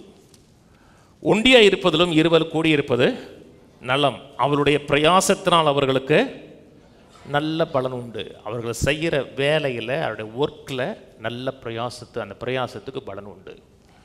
கணவன் மனைவியாக இணைந்து இருப்பது நல்லது. சில நேரத்தில் அன்றைக்கெல்லாம் ஒரு சகோதரி பார்த்தேன், சிங்கிள் உமன்னா கணவர் வந்து ஆக்சிடெண்ட்டில் இறந்துட்டார். அப்படின்னா கூட கர்த்தருடைய கிருபை உண்டு, கர்த்தருடைய தயவு உண்டு. இந்த குடும்பத்தை கட்டி எழுப்பதற்கு தேவையான கிருபையை, தயவை, அனுகூலத்தை கர்த்தர் கட்டாயம் கொடுப்பார்.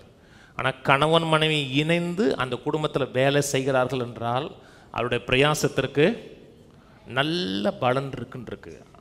கீழே சொல்கிறார், ஒருவன் விழுந்தால் அவன் உடனாளி அவனை தூக்கி விடுவான், ஒண்டியாக இருந்து விழுகிறவனுக்கு ஐயோ, அவனை தூக்கிவிட துணை இல்லையே. 12ஆம் வசனம். ஒருவனை யாதாம் ஒருவன் மேற்கொள்ள வந்தால் இருவரும் அவனுக்கு ஏத்து நிற்கலாம், முப்புரி நூல் சீக்கிரமாய் அறாது. கர்த்தர் பிரசன்னமாகிறார். ஒருமனப்பாடு முக்கியம். 2 பேரும் ஒருமனப்பட்டிருக்கும் பொழுது, ஆரம்பத்தில் முதல் வாரமே சொன்னேன், அது 10 மடங்கு பலன். ஒருவன் 1000 பேரையும் 2 பேர் 10 பேரை துரத்துவான்னா அந்தளவுக்கு ஒரு சக்ஸஸ் இருக்குன்னா அதை சிறப்பாக வருவதற்கு வேலை செய்யணும். கணவன் வேலை செய்யணும், மனைவி வேலை செய்யணும். ஒருத்தருக்கு கொடுக்க வேண்டிய கணத்தை கொடுக்கணும், மரியாதை கொடுக்கணும். அவரோட ரோல் என்ன, அவள் கர்த்தர் எப்படி நியமிச்சிருக்கிறார் என்பதை அறிந்து செயல்பட்டோம்னா சக்ஸஸாக வாழ முடியும். அப்படியே 9ஆம் அதிகாரம் வாங்க. 9ஆம் வசனம் 10ஆம் வசனம். சூரியனுக்கு கீழே தேவன் உனக்கு நியமித்திருக்கிற மாயான நாட்களெல்லாம் நீ நேசிக்கிற மனைவியோடு நிலையில்லாத அந்த ஜீவ வாழ்க்கையை அனுபவி. இது தமிழில் ரொம்ப பின்னாடி போட்டாங்க, ஆங்கிலத்தில் கரெக்டாக அழகாக இருக்கும். லிவ் ஜாய்ஃபுல்லி டு யுவர் ஒய்ஃப்னு இருக்கும். ஒய்ஃபோட சந்தோஷம் வாழு, மகிழ்ச்சியாக வாழு சொல்கிறாரு. சூரியனுக்கு கீழே தேவன் உனக்கு நியமித்திருக்கிற மாயான நாட்கள் எல்லாம் நீ நேசிக்கிற மனைவியோட நிலையில்லாத அந்த ஜீவ வாழ்க்கையை அனுபவி. அனுபவினா என்ஜாய் பண்ணு, அனுபவினா அனுபவிடா, அந்த அனுபவி இல்லை, ஜீவ வாழ்க்கை அனுபவி. இந்த ஜீவனுக்குரிய வாழ்விலும் நீ சூரியனுக்கு கீழே படுகிற பிரயாசத்திலும் பங்கு இதுவே. செய்யும்படி உன் கைக்கு நேரிடுகிறது எதுவோ அதை உன் பலத்தோடு செய். நீ போகிற பாதாளத்தில் செய்கையும் வித்தையும் அறிவும் ஞானமும் இல்லையே. பிரசங்கி புத்தகம் படித்து பார்த்தீங்கன்னா ஒரு மாதிரி மாயைன்னு அப்படித்தான் ஃபுல்லாகவே போகும். சூரியனுக்கு கீழே மனுஷன் படுகிற பாடு, அதான் இதில் கீ. நம்ம சன்னுக்கு கீழே இருந்தாலும் நம்ம சன்னுக்குள்ளே இருக்கிறோம், இருக்கமா? எஸ்யூ எண்ணுக்கு கீழே இருந்தாலும் எஸ்ஓ எண்ணுக்குள்ளே இருக்கிறோம். சொல்லுதுங்க, அதாவது புரிஞ்சிடும்ல தமிழ், அப்படி சொன்னால் தான் பஞ்சிங்காக இருக்கும். அதாவது சூரியனுக்கு கீழே இருந்தாலும் குமாரனுக்குள்ளே இருக்கிறோம்.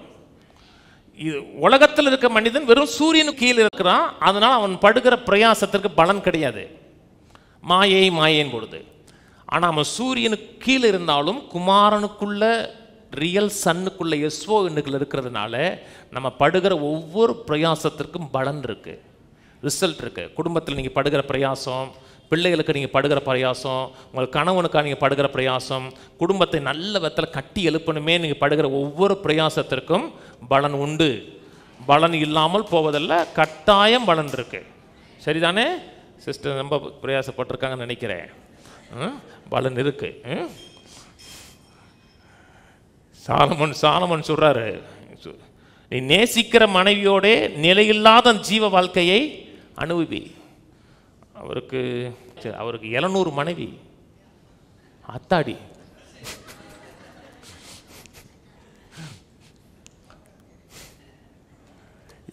மனைவி 300 மறுமனையாட்டி. அழகா பேசுங்க.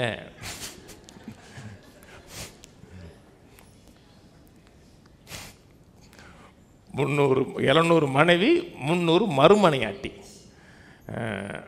அதனால தான் அவன் ஞானமே போச்சுங்கிறோம். ஒரு அம்மா சொல்லுது, அதனால தான் அவன் ஞானமாகவே இருந்தாங்குது. ஒரு மனைவி இருந்தாவே ஞானமாக இருப்பான். 700 மனைவியாக இருந்தால் எப்படி இருப்பான்?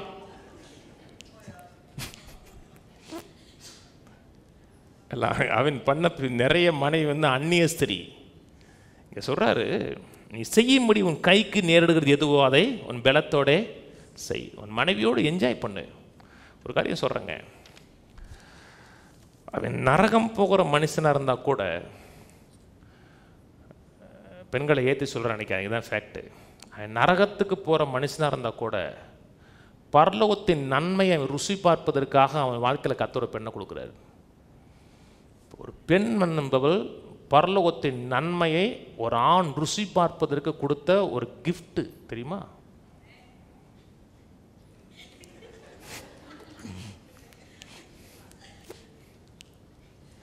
என்ன வேதம் சொல்லுகிறது? மனைவியை கண்டடைகிறவன் நன்மையை கண்டடைகிறான் இருக்கு. அந்த மனைவி நல்ல மனைவியாக இருந்தான்னா பரலோகத்தை பூமியில் ருசி பார்த்துருவான். நல்ல மனைவி என்னன்னா நரகத்தை ருசி பார்த்துருவான். ஞானமுள்ள ஸ்திரியா இருந்தான்னா ஒன்று பரலோகத்தை ருசி பார்க்கலாம், நரகத்தை ருசி பார்க்கலாம். அவன் ஜீவகாலமெல்லாம் நன்மையோடு வழக்கு பெண்ணை கொடுத்துருக்கிறார். நீங்கள் அறிவோடு பயன்படுத்துகிறீங்க, ஞானத்தோடு இருக்கீங்கன்னா நீங்கள் படுகிற ஒவ்வொரு பிரயாசத்திற்கும் பலன் உண்டு. கட்டாயம் பலன் உண்டுங்க. அந்த பலன் உண்டுன்னு நினச்சி வேலை செய்யுங்க, கட்டாயம் ரிசல்ட்டை பார்ப்பீங்க. நீங்கள் படுகிற ஒவ்வொரு பிரயாசமும் வீணான பிரயாசமாக இருக்காது, நல்ல பிரயாசமாக இருக்கும். உங்கள் மனைவியோடு வாழ்க்கையை என்ஜாய் பண்ணுங்க. எது புரியுதோ இல்லையா, கடைசியில் ஒன்று சொன்னார்யா, மனைவியோடு என்ஜாய் பண்ண சொன்ன. என்ஜாய் பண்ணுங்க, என்ஜாய் பண்ணுங்க. அந்த குடும்பத்தை சிறப்பாக நடத்துவதற்கு பிரயாசப்படுங்க. உங்கள் மனைவி கர்த்தர் கொடுத்த கிஃப்ட்டுன்னு பாருங்கள். அப்படித்தான் ஏன் நான் மனைவியை பார்க்குறேன். என் மனைவி கர்த்தர் எனக்கு கொடுத்த கிஃப்ட்டுன்னு பார்க்குறேன். என் மனைவி வந்ததுனால நான் ஆசீர்வாதமாக இருக்கேன். அதே மாதிரி நீங்கள் நினச்சிங்கன்னா கர்த்தருடைய ஹானர் பண்ணுவார். சரிதானே? நான் தொடருவோம், எழுந்து நிற்போம். பிதாவே துதிக்கிறோம், ஸ்தோத்திரிக்கிறோம், நன்றி செலுத்துகிறோம். உடைய பெரிய கிருபைகளுக்காக, தயவுகளுக்காக நன்றி, அனுகூலங்கள் ஆசீர்வாதங்களுக்காக நன்றி. குமாரனுக்குள்ளே, கிறிஸ்துவுக்குள்ளே, கிறிஸ்து கொடுக்குற ஆலோசனைக்குள்ளே நாங்கள் படுகிற எல்லா பிரயாசத்துக்கும் பலன் இருக்கிறது கர்த்தாவே. இந்த அறிவை நாங்கள் அதிகமாக பெற்றுக்கொள்கிறோம். திருமணம் என்பது ஒரு உடன்படிக்கை என்று அறிந்திருக்கிறோம். நீர் எப்படி உடன்படிக்கையில் உத்தமராக இருக்கிறீரோ அதே போல் நாங்களும் எங்கள் மனைவியோடு நாங்கள் பண்ணின உடன்படிக்கையில் உத்தமர்களாக, மாறாதவர்களாக, உடன்படிக்கையை காக்கிற மக்களாய் எங்களை மாற்ற வேண்டுமா ஜெபிக்கிறோம். அந்த கமிட்மெண்ட் உள்ள ஜனங்களாக எங்களை மாற்றுவீராக. அந்த அர்ப்பணிப்பு எங்களுக்கு இருக்கட்டும். அதனுடைய ஆசீர்வாதங்கள் வாழ்க்கையில் வெளிப்படட்டும். கேட்ட ஒவ்வொரு குடும்பங்களையும், சந்ததிகளையும் நான் ஆசீர்வதிக்கிறேன். இவருடைய சந்ததி இந்த பூமியில் தலைத்திருக்கட்டும், பெரிய இருக்கட்டும். கர்த்தர் கொடுக்குற எல்லா நன்மைகளையும், ஈவுகளையும் அனுபவிக்கட்டும். கர்த்தருடைய ஆசீர்வதிக்கிற கரம் ஒவ்வொரு குடும்பத்தின் மேலேயும், தனிப்பட்ட மக்கள் மேலே இருக்க முடியாது ஜெபிக்கிறேன். ஆசீர்வதியும் வழிநடத்தும். இயேசு நாமத்தில், அறிவில், வேத வாக்கியத்தின் அறிவில், பரிசுத்தரின் அறிவில் நாங்கள் பெருக உதவி செய்யும். கனமும் மகிமையும் துதி உமக்கு உண்டாகட்டும். இயேசு கிறிஸ்துவின் நாமத்தில் பிதாவே, ஆமென். நம்முடைய கர்த்தராகிய இயேசு கிறிஸ்துவுடைய கிருபையும், பிதாவாகிய தேவனோட அன்பும், பரிசுத்தாவின் ஐக்கியமும் நம் அனைவரோட கூட இன்றைக்கும் கிறிஸ்துவின் வரி மட்டும் இருப்பதாக. ஆமென். கர்த்தரோட ஆசீர்வதித்து எல்லா தீமைக்கு விலக்கி காக்க கடவர். கர்த்தர் தம்முடைய தயவுள்ள முகத்தை உங்களை பிரகாசிக்க பண்ணி உங்களுக்கு கிருபையாயிருக்க கடவர். கர்த்தர் தம்முடைய முகத்தை உங்களை பிரசன்னமாக்கி சமாதானம் கட்டளையிட கடவர். கர்த்தரோட ஆசீர்வதித்து ஜீவனோடு சுகத்தோடு தீர்க்காயுசோடு உடன்படிக்கையின் சகல ஆசீர்வாதங்களோடு நிறைத்து 120 ஆண்டுகளுக்கு மேலாக ஜெயத்தோடு வாழ பண்ணுவாராக. ஆமென், ஆமென், ஆமென்.